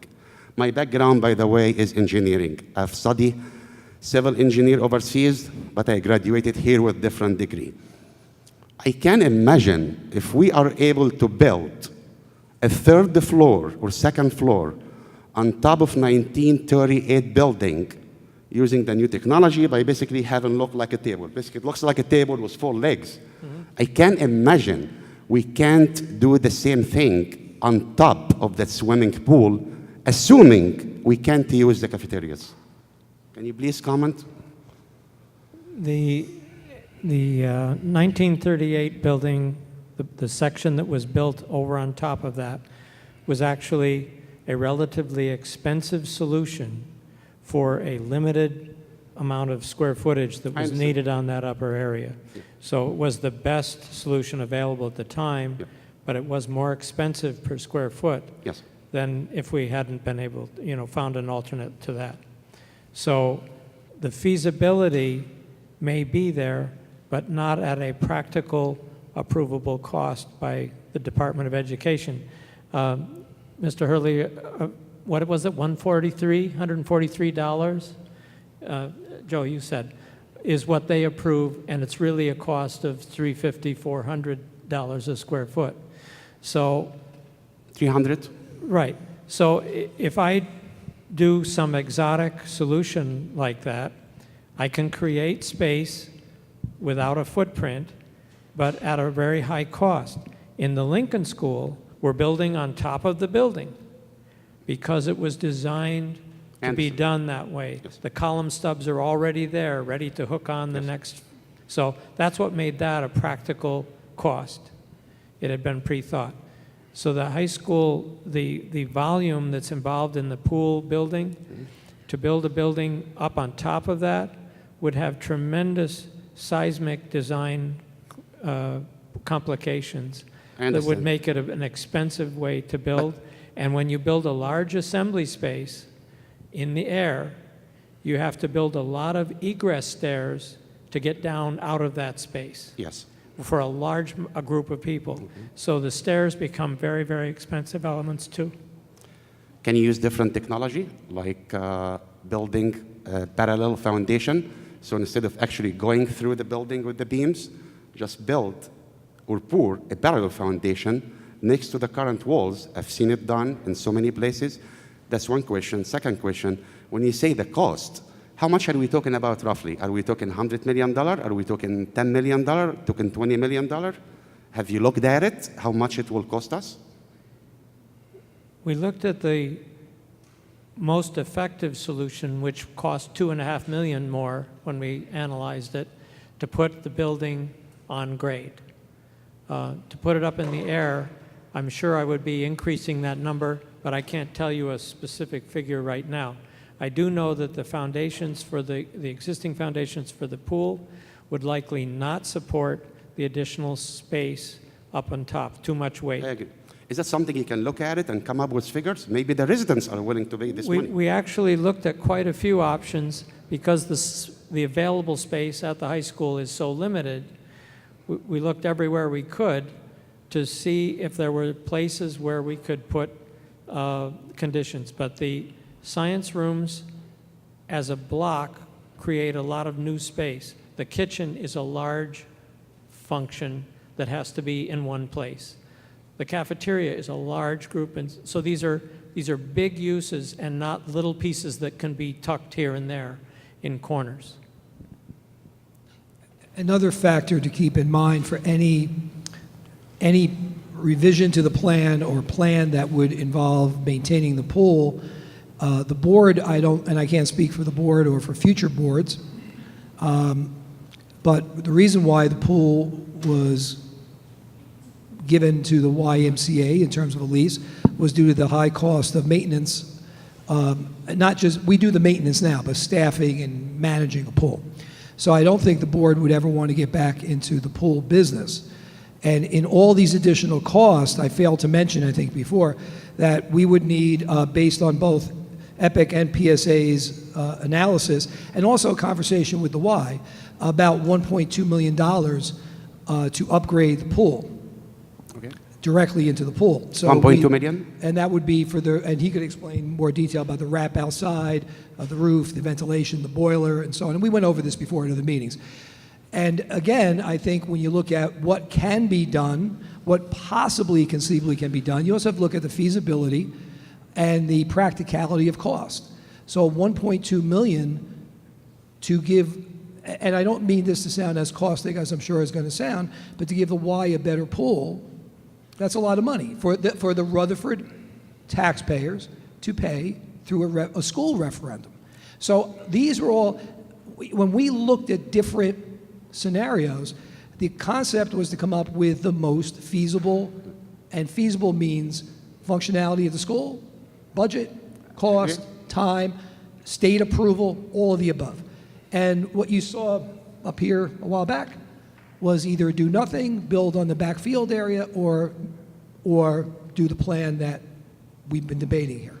Mr. Heldy, I really appreciate you giving me a chance to speak, but I happen to be one of the people who actually been talking to Ms. Egan, the YMCA director. I'm in no way here to speak on their behalf or look for their benefit. The only reason I spoke to the Y, because originally when we first went to the Board of Education meeting, one of the concerns were we were afraid that the YMCA will leave us with the pool not knowing what to do. During my conversation with the director of the Y, and again, I'm not saying that's the best way for us, we can benefit from that pool. We can run it for profit.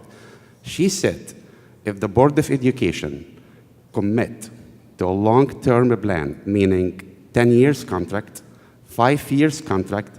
She will commit to chip in, I don't know what is it, for that 1.2 million to renovate the pool because it hasn't been touched or renovated since its inception.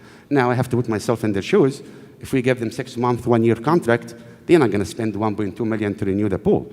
She also indicated that their plan and their intention was, which they've done it in the past, open that pool for the community, whether it's Fridays or Fridays and Saturdays.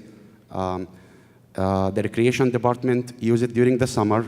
According to Ms. Egan, the recreation department wanted more time before, which the Y could not provide because they only had our pool. Now that they have their pool, they can provide more time for the rec department. The mayor swim team, instead of having it once every Friday for like 3 times a year or 4 times a year, I think they might be willing to have it throughout the year. So again, I'm not speaking on behalf of the Y, but it just happened that the Board of Education handed over to the Y. Now, granted, if you have a house or apartment that it's worth renting for $2,000 and you offer it to me for $100 a month, it's not my fault. I appreciate your comments and your I appreciate conversation. it. And I really appreciate your open heart. Please, Mr. Hurley, I know that your heart, and I mean, 41 years of service to our community, I know you're looking for the best. Our disagreement here is how to go there, not the end goal. Yeah. I want my kids to enjoy that in high school out of selfishness. My kids are going to Union next year. Thank you. Well, I appreciate your comments, and you know, just I don't want to comment too much about conversations with the Y, but to say that, you know, I've known Ms. Egan for probably 20 years. We, as you know, they provide the before and after care program. They run their camps in our buildings, some of their camps. You know, they use our buildings for camps in the summer. And we've always had a partnership with them, obviously, with the pool. And not only in my role as superintendent, but as the high school principal, I dealt with her a lot on the pool. You know, I said before, it's not about money, it's about space. Yes. But the conversations that you've had, we haven't had any of those conversations. And yet we have had conversations. So, you know, I'm not going to say too much about that, but we have not had any offers made to us or anything like that. One more last question for Mr. Chapin. You see, you've been watching me too long because you do what I do now. Last comment, last comment. There's always one more last comment. Where we actually are more alike than different on this. Well, I'm speaking on behalf of quite a few people, so I allow myself to speak a little bit longer, if you don't mind. Of course, you will. That's okay. No, go ahead. Mr. Chapin, if there, again, and I asked the question in one of the meetings before, if there is no viable option now, 5 years from now, God give you long living, 10 years from now, if I bring you in and say, Mr. Chapin, we have an issue here. We need 5 more classes. Where would you put him? Would we take away the turf and build him there? Or do you have any other idea? Please, I'm not looking for an immediate answer. Obviously, if you have one now, I would appreciate it. But if not, at least by the next Board of Education meeting, I would love to hear an answer. Well, I could give you an answer. I mean, I think we answered that at the last meeting as well. First of all, we can't project that far ahead and get anything through the state. But if we were to plan ahead, it's really difficult to plan for the unknown, right?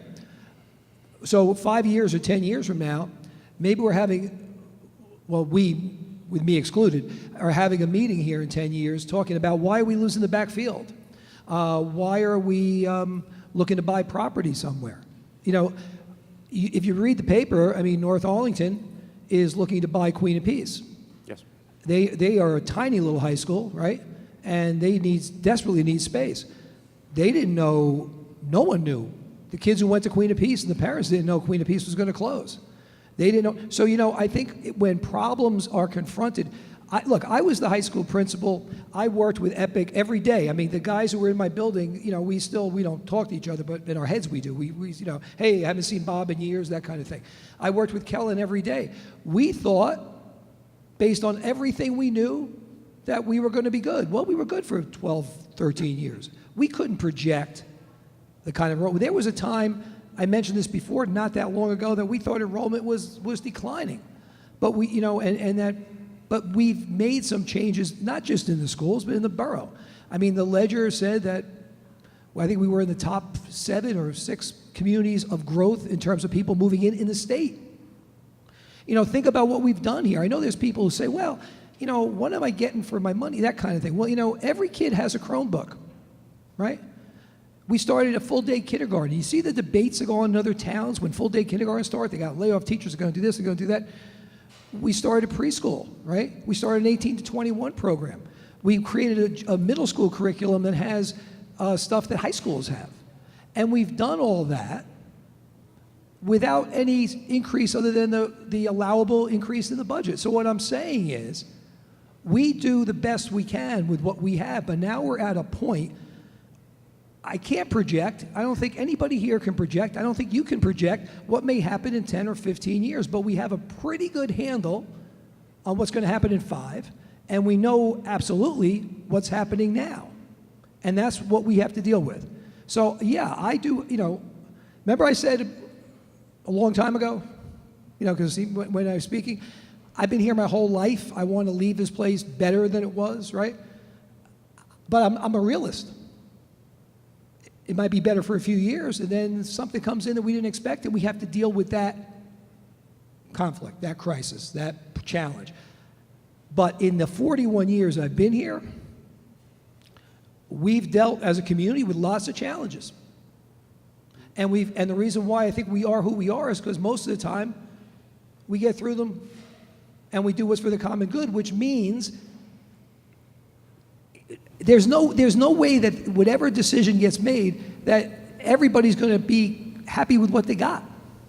Yeah, If we don't have the cafeteria, there's going to be people saying, why am I getting this lunch? I don't like this lunch. Why are the kids going out for lunch? If the kids stayed for lunch, there'll be people saying, why are they still going out, right? I mean, we have to do collectively what we think is in the student's best interest. I agree. And that, I think, and I'm not suggesting that you're not suggesting that. You are. But ultimately, depending on your point of view and I guess how the election turns out, right? Ultimately is in the hands of the community. Please consider looking into the cafeteria as an option. Yeah. Okay. Thank you. Thank you very much. Thank you. Anybody else want to come up and speak? We're going to try maybe to wrap it up in about 10, depending on what we have, because we're getting near 2 hours, right? But come on up and. Hi. My name is Lena Merrill, and I'm a parent. I have a 2nd grader at Lincoln School and a 7th grader here at Union School. And of the proposals that I've seen, and I just recently saw, and I appreciate your responses to me because I've been emailing you. Right, we've communicated via email. It's nice to finally meet and you. You're very responsive, and thank you so much. I really appreciate it. And I appreciate all the work that's gone into this process. Totally in favor of the referendum and giving the kids better school facilities. Obviously, we've been here for a long time, and so I see the need. And yeah, the pool's a sticking point for me. I have a daughter who swims competitively. I've grown up believing and have seen it in my own life that swimming is a life skill. It's not a luxury, and I don't understand a high school with a 25-meter pool in it not using it for their curriculum. And I have to ask you why you stopped using it.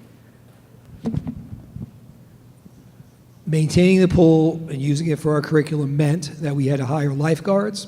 We had to manage the pool because the Y wanted it for programs during the day.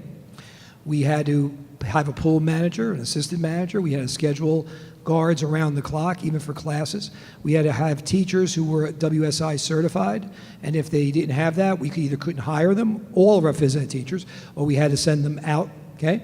So it became a budgetary decision. And again, this is 13 years ago. So I was in the principal seat. I wasn't in the seat I am now to make all these decisions, although I am not saying it was the wrong decision. It was the right decision, I think.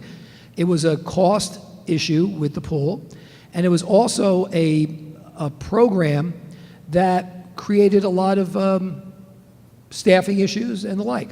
So then for a while, the elementary kids were bussed over, and that was about 6 years.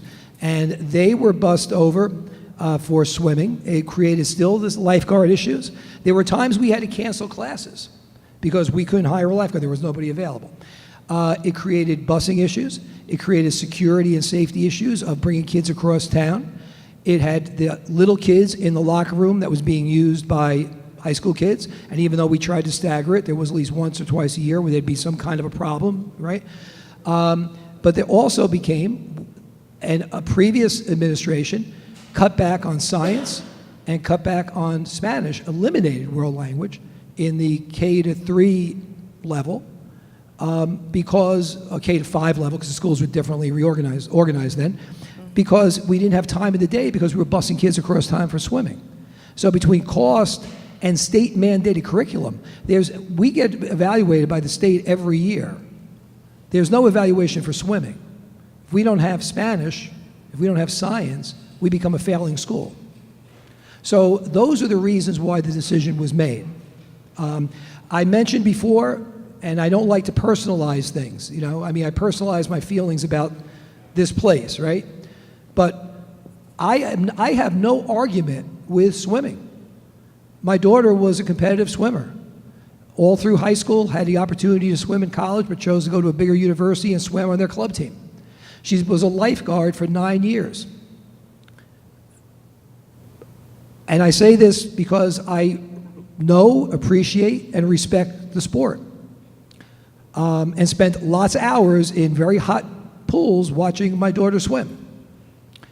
And trying to figure out which one is she, which swim cap is that, because they all look alike when they're in the water, right?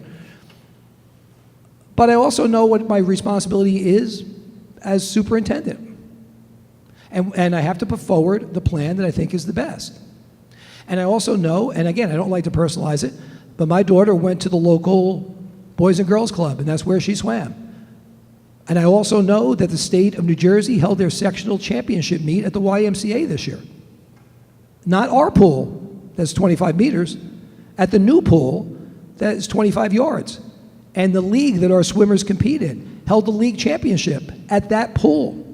Nobody came to us and said, hey, you got 25 meters, let's have a swim meet here.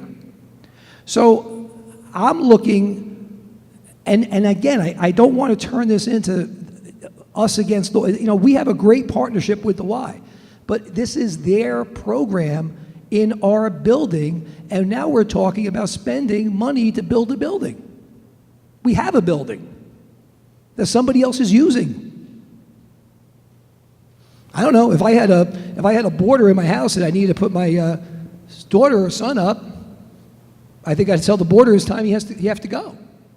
I understand. I think it's a tremendous resource. It is. And I think the entire referendum is a great opportunity to renovate the pool and add that back into the curriculum for the town to become involved and add some funds to help support it.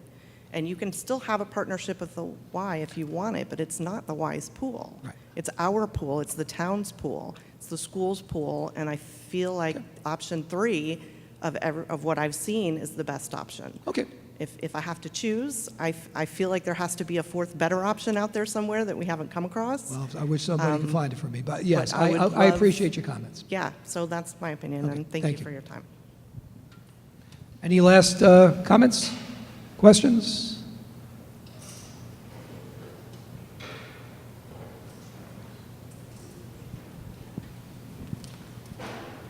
Frank Wilson, 171 Montrose. A lot of this is going to be addressed to you, Mr. Kelly, but partially to you, Mr. Hurley. I'm going to start with your numbers as far as attendance goes, the bodies that you're counting on. In 2012, we had 2493. In 2013, 2498. 2014, 2502. So we went up another 4. 2015, we dropped 43. 2016, we went up 107. 41 of those were outside students that were placed in here. Out of the remaining, 22 were special ed that we brought back. Out of the 50 plus, we brought back 22 more for special ed. So we gained a net of 43, which we lost the year before. If you look at from 2012 to 2016, with the special ed, we brought back 32. Without them, we brought back 10. So over 5 years, we brought back 2 children per year. How can we go up 100 to 300 students when in 5 years, these are your numbers, not mine, we go up 0.004%? How can you come up with a number that puts us at 300 kids? I didn't come up with any numbers. The Whitehall Associates, who are professional. Well, demographers. I'd like to meet them because Well- I did this for a living. Okay. I balance the budget and buildings for 50 buildings for a Fortune 500 Well, company. well, Mr. Wilson- And sir, but my numbers had to be right. Okay. These numbers over a 5-year trend show us going up 0.004. So you can make any number work if you put it down on a piece of paper saying we're going to go up 200, yeah, we're going up 200. But this is factual data. Right. What is factual data also is that we have classes with the numbers in them right now that I talked about, and you could go and visit any school with the principal's permission, you could see those numbers. What's also factual data is that we don't have a single classroom available in any building for students. What's also factual data is, and I hope, the suggestion wasn't that we're increasing numbers by bringing special ed kids back, because special ed kids are our kids, and they deserve to be Yes. deserve to be educated. Yes, they do. In the And- community. Wait, let me finish, please. By law, okay, and by what's best for kids.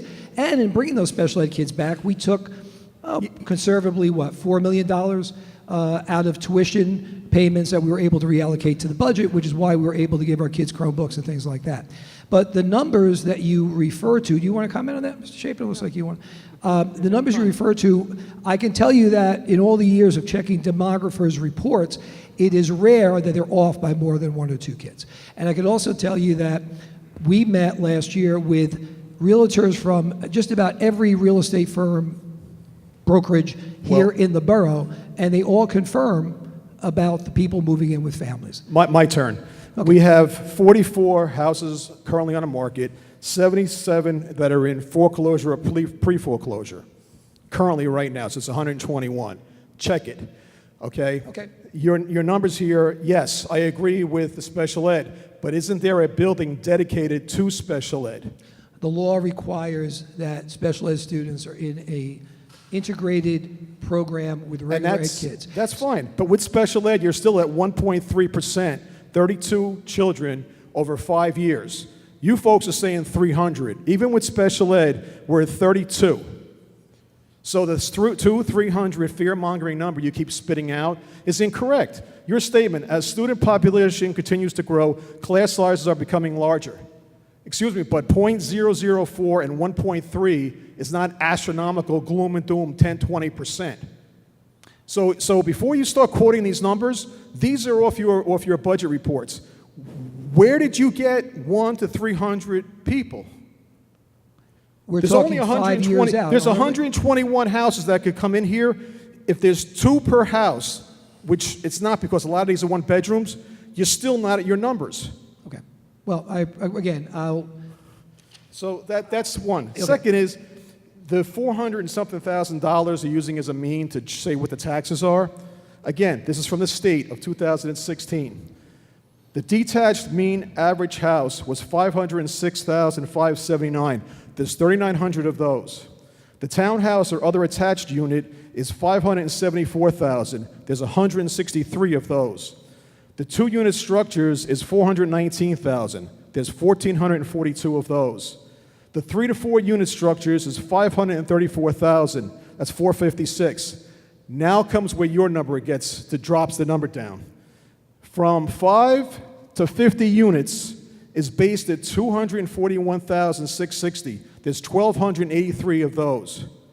That means that there's 6,000 houses that are going to be impacted more than the numbers that you're presenting to everybody. Well, we presented numbers to show you. Here's the numbers, sir. They don't lie. Okay. You want to know what the mortgage rate is? There's 2,765 houses in Rutherford that have a mortgage. 37 have a second, 420 have a home equity, 18 have a home equity and a second mortgage. Okay. The mean, now I have time, the mean average salary in Rutherford household, believe it or not, they are 73% of Rutherford makes the household is 150,000 or less. Okay? And your numbers, hear me out and you can say whatever you want. And your numbers, if you use the 43 million, because you say you're going to get money from the state, we have to pay back $16,851,000 in interest, which brings this bond up to almost $60 million. If we don't get any money back from the state, we got to pay back $73 million out of this $53 million bond. Okay, can I comment on a couple of things? Sure, go right ahead. All right. The average tax assessment that we get from the assessor in the borough is what's reported. However, we showed the public, for every $100,000 that your home is assessed above that, here's the math on that. So we're not trying to hide anything or use a shell game here. If your house is assessed $300,000 above the average, you could do the math on the figure and you can see how it's going to impact any individual. So there's no other way of doing it. We get the figure from the tax, we figure it out, and then to make it so that it's totally transparent, here's what the breakdown is, because yes, averages and numbers, you are correct, can be used in any way one wants to. But so if your house is $1 million, you can do the math on that. So I think that's a fair way of presenting the numbers.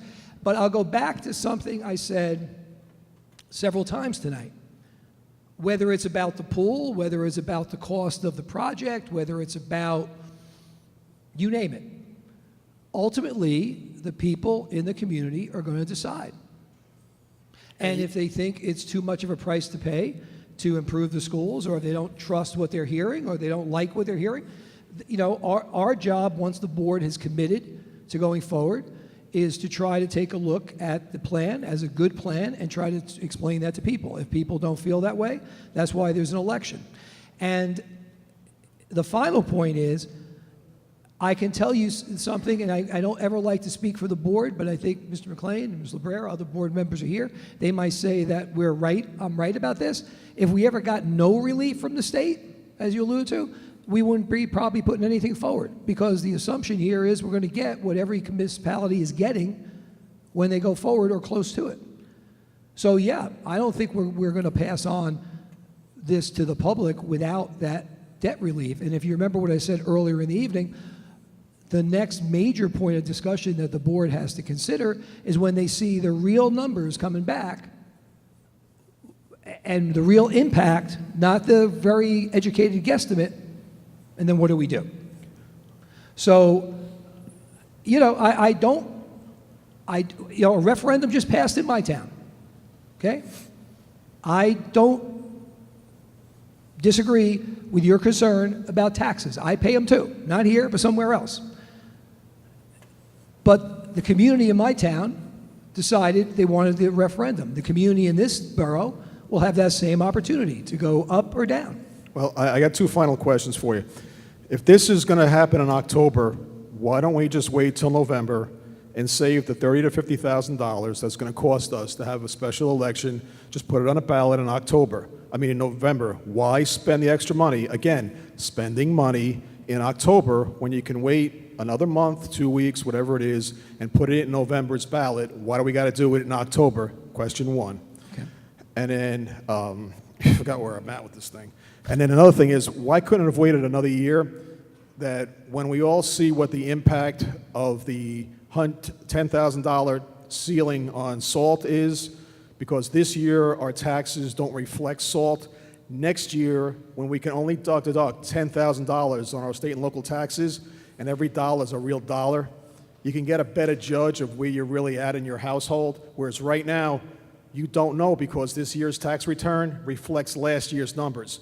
Why the emphasis to push it now when your taxes reflecting salt won't be seen until next year?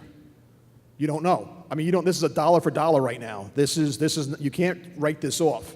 Whatever you spend, you have to eat. Let me address the question of the October timing first. The cost of producing the documentation, the design and construction, in order to go out to bid is substantial. The reason that we are using October is to allow the production of that documentation to occur over the winter time so that we have an early spring bidding season in time to utilize summer of 19 for all this disruptive work that works best in a summer cycle. But this is going to cost us $30,000 to $50,000 to put election booths in the town, get the people to come out, vote for this thing, when I can't believe a delay of 2 weeks, talking 2 weeks here, to save us $30,000 to $50,000, 3 weeks, a month, whatever it is. We're talking $50K. I mean, I remember a time when saving money meant something. Obviously, it really doesn't anymore. But you can save $30,000 to $50,000 by waiting until November's election. I don't get the reason why. Those builders aren't going anywhere. You folks as architects aren't going anywhere. The board's not going anywhere. The school problem's not going anywhere. So what necessitates the fact of having to push it a month earlier and spend money on it? That production requirement is the reason. Yeah, but you can produce it with a target date of November's election. No, You still got to make the paper anyway. It does substantial damage to the ability to use summer of 19, which is a critically important 10-week period for the construction sequencing. When we design the system, it's not just designing the building and all of the engineering systems that go into it. It's designing the process. And we work with Epic Management to create a scenario that gets the thing built while it keeps the schools in business. And so that investment is truly an investment in the overall process, and it's part of the balancing of the different factors. So for printing purposes, we're going to spend $50,000. It isn't printing. You just said it was. It's the development of the content of the documentation. I understand that, but We've gotten two to schematic weeks- design. We've well, gotten let to me- s- let Okay, me just- so hit me with the next question then. Why well, couldn't is there we anybody wait else- another year? What? Why couldn't it wait Why until we you see couldn't where your wait another taxes year? shake out? Okay, well, we couldn't wait another year because this is going to be a problem that I addressed tonight that will get resolved if we go through the referendum in 4 to 5 years, right, before everything's done. And you don't get the calls that I get from parents who want to know why their kid's in a class of 28, from special ed parents who want to know why their kid's in a class that is over the limit, but we have to put aides in. You don't get the calls from principals and administrators who don't know how they can staff their building. We have, again, I'm telling you what I live with every day. You could accept or reject that. We have a problem that we can't fix immediately. This process, if we go this year, will not be completed until 4 years at maximum. That's right. So waiting a year is waiting 6 years. So that's why we're doing it. But again, Actually, you could wait- I you could want wait to 5 allow months, so- anybody else who may want to speak, because I think there's some other people, but Yeah, I know you don't want to hear me because, it's... Well- I'm just not talking pool, I'm talking numbers, and like I says, you guys have creative numbers. But one last comment I have. Okay. While I was sitting here, you're basically fear-mongering about the kids coming out for lunch. I really had a problem with that, where you said that if they leave lunch, we don't know where they're going, something could happen to them, and all the rest of this. If they're in such danger when they leave the school, why would folks want to move here? You said it. If Yeah, they I know were I such said it. if they were such danger, why would folks want to flock Well, to I'll tell Rutherford you if what their the kids are danger such is. danger hitting the streets? well, I'll tell you what the danger is, okay?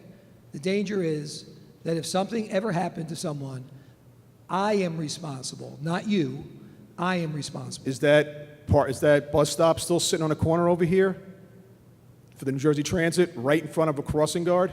Yeah. Did we ever think about getting New Jersey Transit to move that? Because I tried to get them to move it. Yeah, we've had conversations. You weren't successful, we weren't either. I know it. I tried it too. Okay. So, thank you. Okay, thank you. Anybody else? I thought there was somebody else. And then, come on up, Chris. So it's just so I know how else, so we can, if anybody else wants to speak, maybe you get online. Go ahead. Hello, Anna Mahmoud, 259 Orient Way. Just one of the, a little bit on a different note, maybe one of the different plans we can look into the gym on Fairview. Again, I'm for living swimming pool for our swim team, for our kids, for our community. If we look at the gym at the Fairview and this one-level changing rooms on both sides and a trailer in the front, if we take this away and put the cafeteria on the first floor, gym on the second floor, with adjacent classrooms and offices, is it possible we'll solve some of the problem? The It's just a rebuild, brainstorm. I know you cannot answer it right now, but just Yeah. maybe as option number 4. Okay. the rebuilding of a substantial element like the 100 gym would be extraordinarily more expensive than the process Absolutely. that has been developed so far. And possibly, if we can build this area, I know it's going to be more expensive, but we can build it and design it in such a way so if we need more classrooms later on, we can just add it on top like what you propose in Lincoln School. Well, remember, we didn't build a classroom. We built, or build this in case we need more classrooms? In case Yeah, okay. you need the classrooms. Okay. So Thank you you. will end up with the old cafeteria, new cafeteria. You can do something with the old cafeteria. You will end up with a gym, new changing rooms, and the classrooms and the offices that you need. And a pool. Well, again, I don't, it was stated that there's, the building doesn't support the additional structure, the new, I mean, and look, we are certainly hear everything everybody's saying. Not on top of it, instead of it. Instead of, okay. Oh, instead of, Instead of it. okay. And And again, we have a field. is feasible cost. Now something becomes $65 million instead of $50 million. Well, we already spent a lot of money to fill the pool. Right. So we can maybe spend this I got money you. to, Keep in mind, there's still 1.2 million have to go into that pool. But anyway, everything everybody's saying, we're hearing. I have Ms. Fargo taking notes. She's very good at notes back there for me. Just She's possibly taking as for me. option We have it number on 4. video. We're hearing it, okay? All thank right? you. I told you to get online, Chris. Hi, how are you doing tonight? I'm Chris Coda, and I moved here about 5 years ago. I have a 5-year-old and a 3-year-old that's going to Welcome. attend these schools. I have a question about the Pierpont project, and you said that we're running out of outdoor space, we're running out of indoor space, and we're proposing a massive gym in the Pierpont project. There's a gym there that could potentially be expanded on. If you place a gym on that large playground where all those kids play every day, where will they go outside after that's done? In the spring, in the fall, just out of curiosity. And it seems like there's plenty of places in between all the buildings that are kind of crammed together there in Pierpont, where you could build classrooms. All of those other sections of building have windows which require space outside those windows by DOE regulation. Okay. So filling in spaces like that is very difficult. Now, we did do a solution at the high school in 2005 that filled in a courtyard, and it changed some of the window exposures, but that was done specifically to preserve the viability of the field. We found a way to build the space you needed without taking away from the field. But there are outdoor play areas still planned into the facility, even though it takes a majority of that platform. But it's not a massive gym. It's a properly sized gym for that student population. It's a 2-station gym, which they need to have the PE contact hours. And the existing gym cannot be expanded anymore where it is because the wall structures are such that it would have to be basically taken back down in order to rebuild, and there's not enough space to the street frontage available to build any deeper a building than it has today. So that gymnasium cannot be expanded to double its size into a 2-station gym where it is. It's only 41% of what it needs to be in that existing space. That's too much of an adjustment to fit on the piece of real estate that it occupies. Okay. You've answered my question. Thank you. How do you do? I'm Chris's neighbor. I live behind Pierpont School. I'm born and raised in Rutherford, 64 years, okay? I don't think you answered his question. We live behind that school and we see how many children play behind that school every single day, in class. Right, can I answer that? What are you going to do with those kids? The reason why they're out there primarily is because they don't fit in the gym. I kind of disagree with you there. okay. I disagree with And you. there will I be think- some areas. I actually think that gym is big enough. I don't think you have to expand that gym because most of the gym classes are outdoors. The You reason why just they're have a out, few months where they can't go Right. outside. the reason why they're outdoors is because it's unsafe in the gym. Okay, what's wrong with outdoors? There's nothing wrong with outdoors, Okay. but what's wrong with being able to have a gym that the school can use, also as an auditorium? We have I forgot what Mrs. Carrion said, 130 kids in band, and they can't ever practice together because there's no stage or size big enough for them. What's wrong with, we're talking about community use. The recreation department, the adult school, the Y, all hammer for gym time. So, there's nothing wrong with outdoors, but we are teaching programs that we need a space for. We have assemblies, we have activities, we have band, we have choir, and that's what this addresses. So, Okay, I understand what you're saying, but I'm going to tell you right now that our whole neighborhood is completely against a gymnasium in that lower field. That is a huge mistake, okay? There's parking, problems there's going to be, and I have a couple other neighbors here that are here, and I'm telling you, it's bad. It's a bad idea. Okay, well, thank you for that comment. All right, and I'm a butcher by trade for 52 years. That's all I ever did. I think that I could solve that situation in that school better than these guys over here. Okay, well, thank you.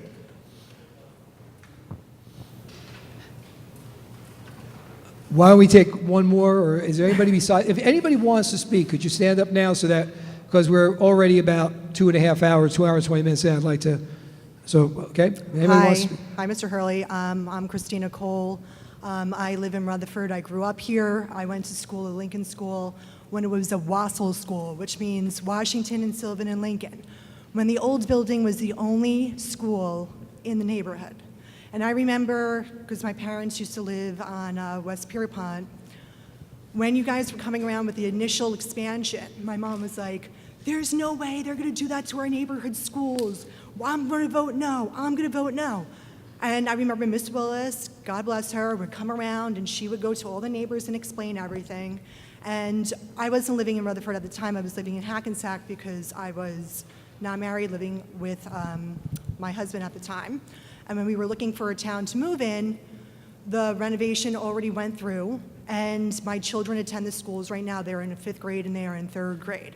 My son in 5th grade has a lot of his classmates in other classes have between, I would say, 26 to 29 people, not including a teacher, not including a special ed teacher, not including an ESL teacher or any type of aide.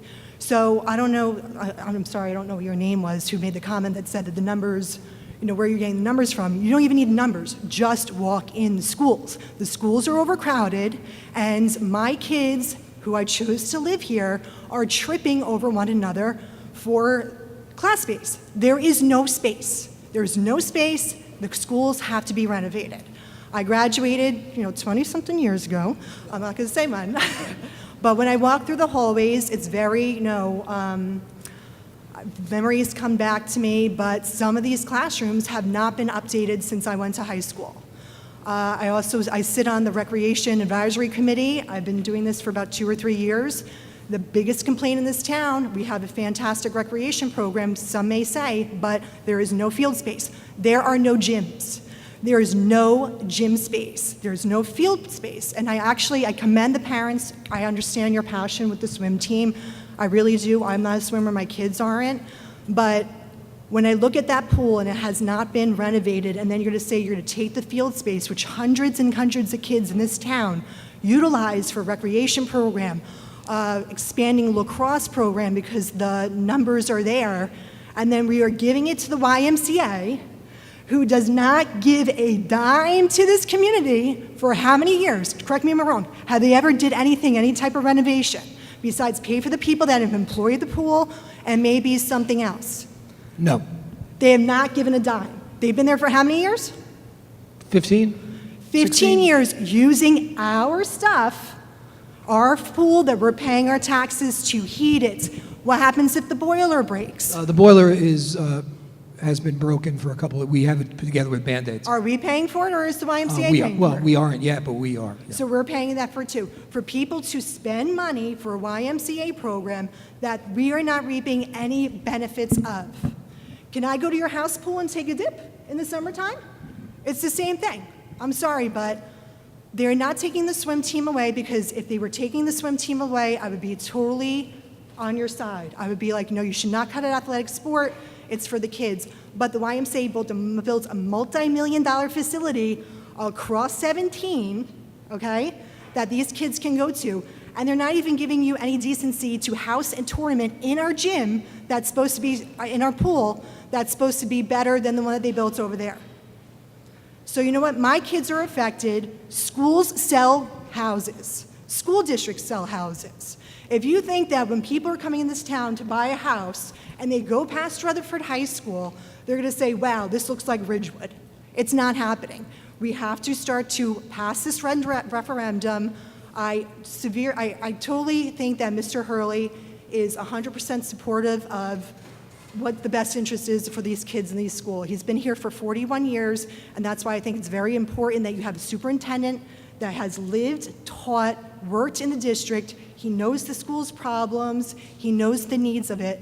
And I don't think there's any kind of conspiracy theory about why he's doing what he has to do. We need STEM labs. I am a teacher, I'm an educator. I don't want my kids to be in a classroom with 30 kids. It's not fair to the teachers. You can't teach effectively with that little space. I mean, our kids deserve more, and it's a pure space problem. We're running out of space. I can't imagine what the school district would be like. I wouldn't even move back here if we didn't have that, if they didn't do that back in the day.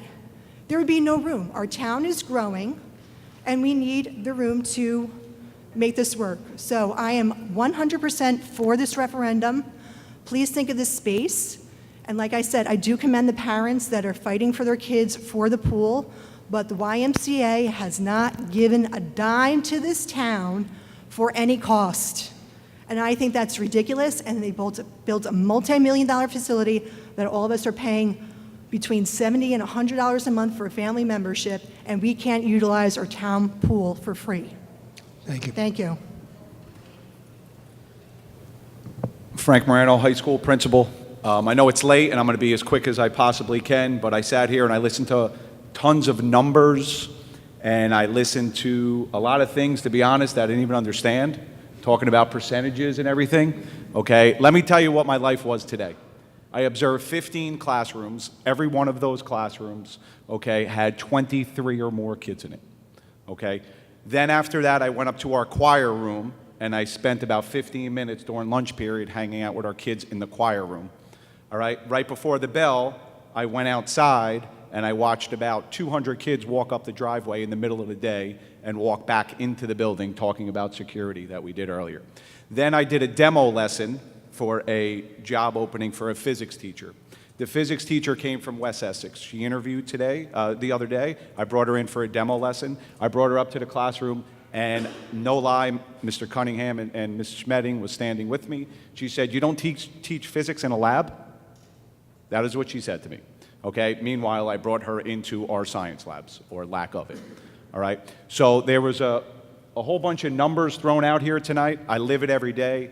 I saw classrooms that had over 23 to 25 kids in it. I visited 15 rooms. I brought a teacher in that I was almost embarrassed from West Essex to bring her into our science labs, okay? And I watched our phys ed class go outside and pray. Well, in between all that, I take it back. I had to move our band truck out of the way because the field is so bad, we had to avoid the potholes, and the band truck is parked on the side, so I moved the band truck so our kids wouldn't run into it, because we have snow fence around all the potholes and everything that are around our back field.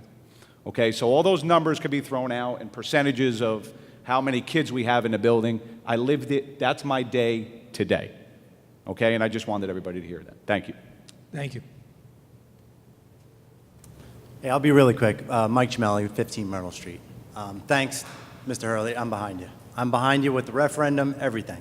I've said it before, but I'll say it again. I'll pay more taxes. I'll pay more than $400 a month. I love my kids. I love this town. It's a good town. My kid is in 5th grade. My son is in 5th grade. The classes are packed. My daughter's here at Union School. The chair's going to be fixed, right? Because that was a rough 2.5 hours in that chair there. So then I'm behind that too. But again, the pool. Just, numbers, just really quick numbers. Swimming team is one of the biggest teams in the high school. 47 on football, 46 on soccer, this is from NewJersey.com, the rosters. 46 on swimming, okay? You take them, you bust them out. I looked it up, some other schools, what they do, it's gonna be $30,000 a year. And, no, You don't think so? We've gotten prices from 3 pools is about $10,000 a year. Does that include the busing? Well, we would have our own buses. We would not rent a bus. We would use our bus. So that it would be free Well, buses. the buses are, well, it's not free, but they're doing runs every afternoon anyway. If they're not Right. doing that, they're doing something And else. I think we do, I thought, looking through YouTubes, you did say we did get money from YMCA? No, we did not. What's the $10,000 or $12,000 a year? We budget about $30,000 a year for But- supplies. We spend some years 12. I think that number was what we spend as opposed to what we budget an average over the last couple of years. And that doesn't include the utilities because could we get PSE&G to come in and break it down for us? We probably could. Right. But it's that So- wing of the building is not isolated areas of the building. So bottom line, forget the numbers. It's the will to keep this place, right? The will to keep the pool. There's solutions. There's, we have engineers presenting solutions. We have other people presenting solutions. There's ways to get around it. First, I hear that money isn't an issue. Then I hear it is an issue. I'll pay more money. I'll pay more money. A lot of people pay more money. Please just do what you can. Thank you. All right. And what I meant by money is it's always about money, okay, right? I mean, that was George Young, the old Giant GM, says always about the money. But money alone doesn't give us space, right? That's what I meant. I'm sorry, just not a money issue. These 46 kids, if we do still have 46 kids that don't have a pool anymore, you're going to tack on easily 5 hours a week, 10 hours a week of them commuting back and forth. Okay. That's going to cut into their studies too. Thank you. Hi, I'm Brian Ursulisi. Some folks may know I'm here in a dual role, I guess. I live in town. I have kids in the schools, but I also work in the school district. I really want to talk to you as a dad. I have a son who is in 4th grade at Pierpont and a daughter who's in 2nd grade at Washington. And as much as it kills me to say I'm the English supervisor, my son is a math and science kid. And I just wanted to commend you for taking the step to boost the idea of STEM education. Those pictures I see on the website and kids on the floor at Union School or in Miss Saxon's class at Pierpont School, and they're packed in for STEM club after school because we don't necessarily have the facilities during the day. I'm just really excited to know that if this were to go through, that by the time he gets to Union School, by the time he gets to the high school, that there will be a plan in place to boost that STEM education. And my second comment, for 16 years I worked in Midland Park, which is a district in northwestern Bergen County, and they floated 3 referendums, one that finally did pass. So I'm fairly experienced in what referendums look like. And I just wanted to, again, commend whoever put it all together. There's no space for principals, administrators. There's no office space. There's no executive suite. And I know the one that just passed in Midland Park was a massive renovation of a barn on their property to make a superintendent board office suite. So I just wanted to say that I think it's really commendable that, as expensive as this is, it's all going to kids. So I just wanted to say thank you. Thank you. Kurt Schweitzer, I'm the Union School principal, so I just want to talk about a couple things today. The gentleman over here mentioned about gym space, so on and so forth, and Mr. Hurley alluded to it before. If you look at our gymnasium, it's 50% less than the standard middle school gym. You talk about 60 middle school students utilizing that gym, so I urge all of you to go take a walk into my gymnasium. If we have an additional gym, there's so many positive aspects to it. You have the opportunity to have graduation in your own school, which would be great, because we currently have it at Washington School. You have another facility for the community to utilize as well, which I think is great. Rutherford's a small community, could utilize another facility. We talk about this room here. These chairs aren't too bad, all right? Trust me. We can have air conditioning in this room. Theater Enrichment is always asking me to utilize this area. Imagine if they can utilize it in the summer. So I think when you think about this plan, just like Mr. Hurley said, it is in the best interest of the kids. And that's why it was designed this way.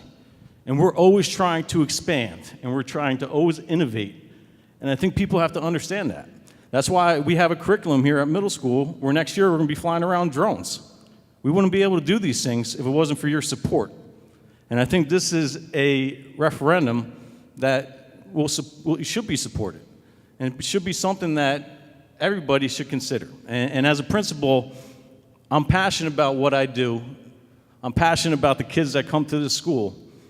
And I think that having more opportunities and giving our kids more opportunities is what we should do. And as a parent myself who has, a son and a daughter, I always look at different programs and look at different schools. And when I look at the middle school that I was just at in my district and I look at ours, it's just amazing how much support we have here. So just talking about different programs, talking about different initiatives, electives, we can continue to further our programs with your support. So that's all I wanted to say tonight. Thank you. Thank you. Go ahead. I thought I was the last. We have one more. We have a Okay, repeat. so- He liked it so much, he's coming back up, Mike. Yeah. It No, keeps no. growing. Jim Bonanno, 176 Carmita Avenue. A quick question for you, Mr. Hurley. Did you anticipate that getting rid of the pool was going to be such a pain in your neck?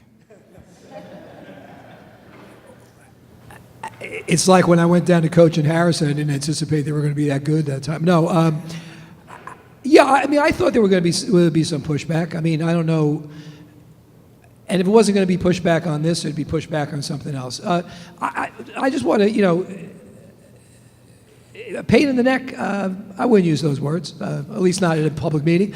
But yeah, I think it's a challenge, but I think what, we've tried to do and continue to try to do is to listen and take things into account, but then look at the big picture of what the goals and objectives are.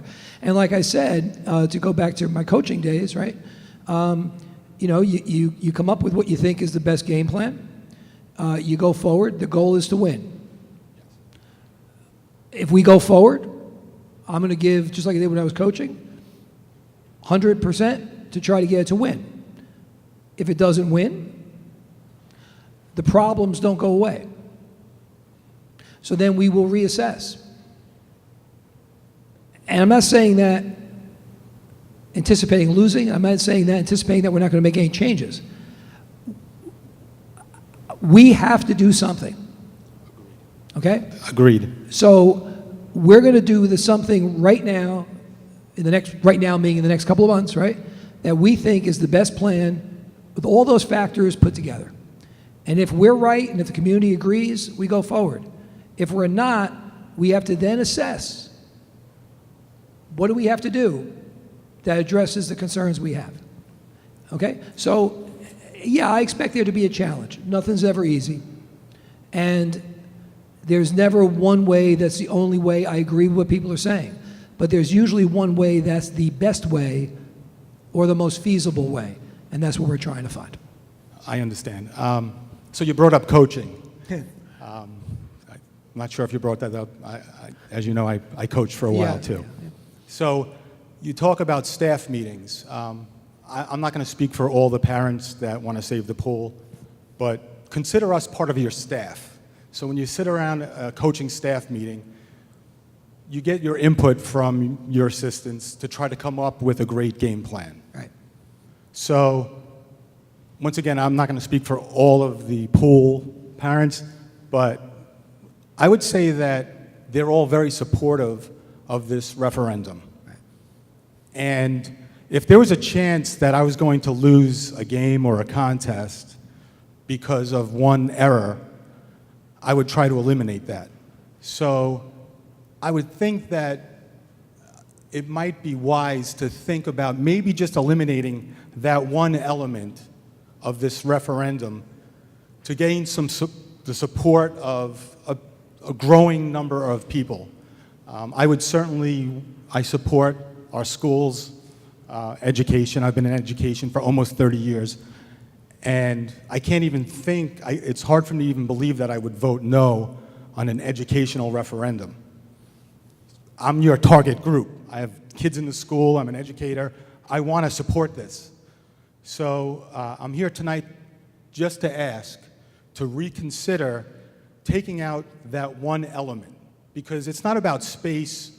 That part of the plan is about a cafeteria. And I know it's valuable. I do. It's a valuable part of the school. But if I ever believed that was going to kill my whole game plan, I would definitely revisit that and look into it. Thank you. And I don't want to, the hour's late, but I do want to make the point that it's not even about the cafeteria. It's about the science labs. It's about the 5 additional classrooms. So if we don't use the existing science lab, cafeteria, for classrooms, we don't get the new science labs, we don't get the 5 other classrooms. Once we use that, now we don't have a cafeteria anywhere. So then we talk about building out onto the field.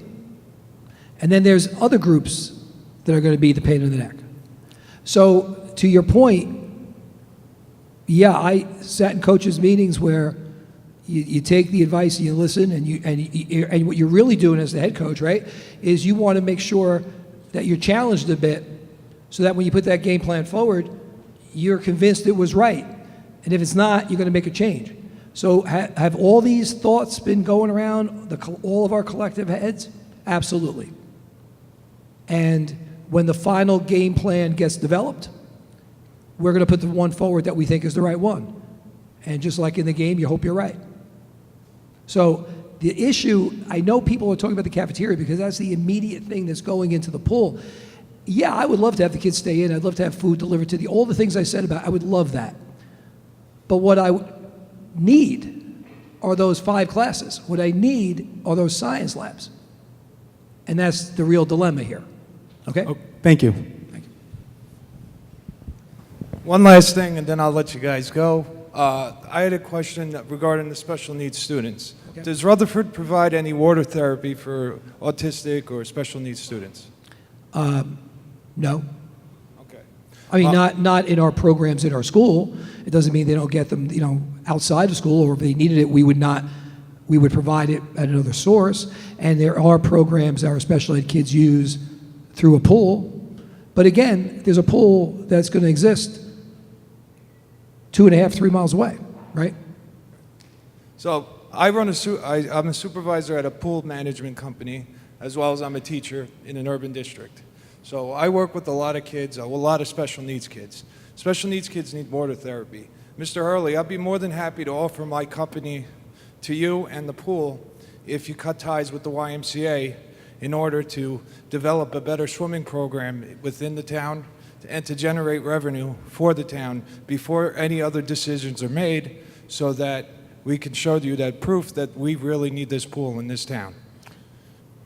Mike, if you want to send me an email with some information, that would be fine. Thank you. Okay? And if you want to send it not to the facilities email, but if you want to send it to my email, jhurley@rutherfordschools.org, that'd be fine. And Okay? thank you for your time. Thank you. Okay. So not bad. We're 40 minutes over the time we said. I appreciate you coming out. I appreciate your honesty. I hope you appreciated mine as well. I don't doubt that everybody who takes the time to come out here for 2.5 hours doesn't have the best interest of the community, the kids at heart. So we're going to go forward one way or the other, right? We're going to go forward together on this thing. And going forward, when the ballots are cast, we're going to go forward together as well. So enjoy, those of you that are in the school world here in Rutherford. You have children in school. I know they'll enjoy their break. I hope maybe you get some time to enjoy some of the break with them. And keep your eyes and ears open. Check our website. And we'll keep posting information there as it becomes available. All right, thank you again. Have a good evening. And thanks for your support.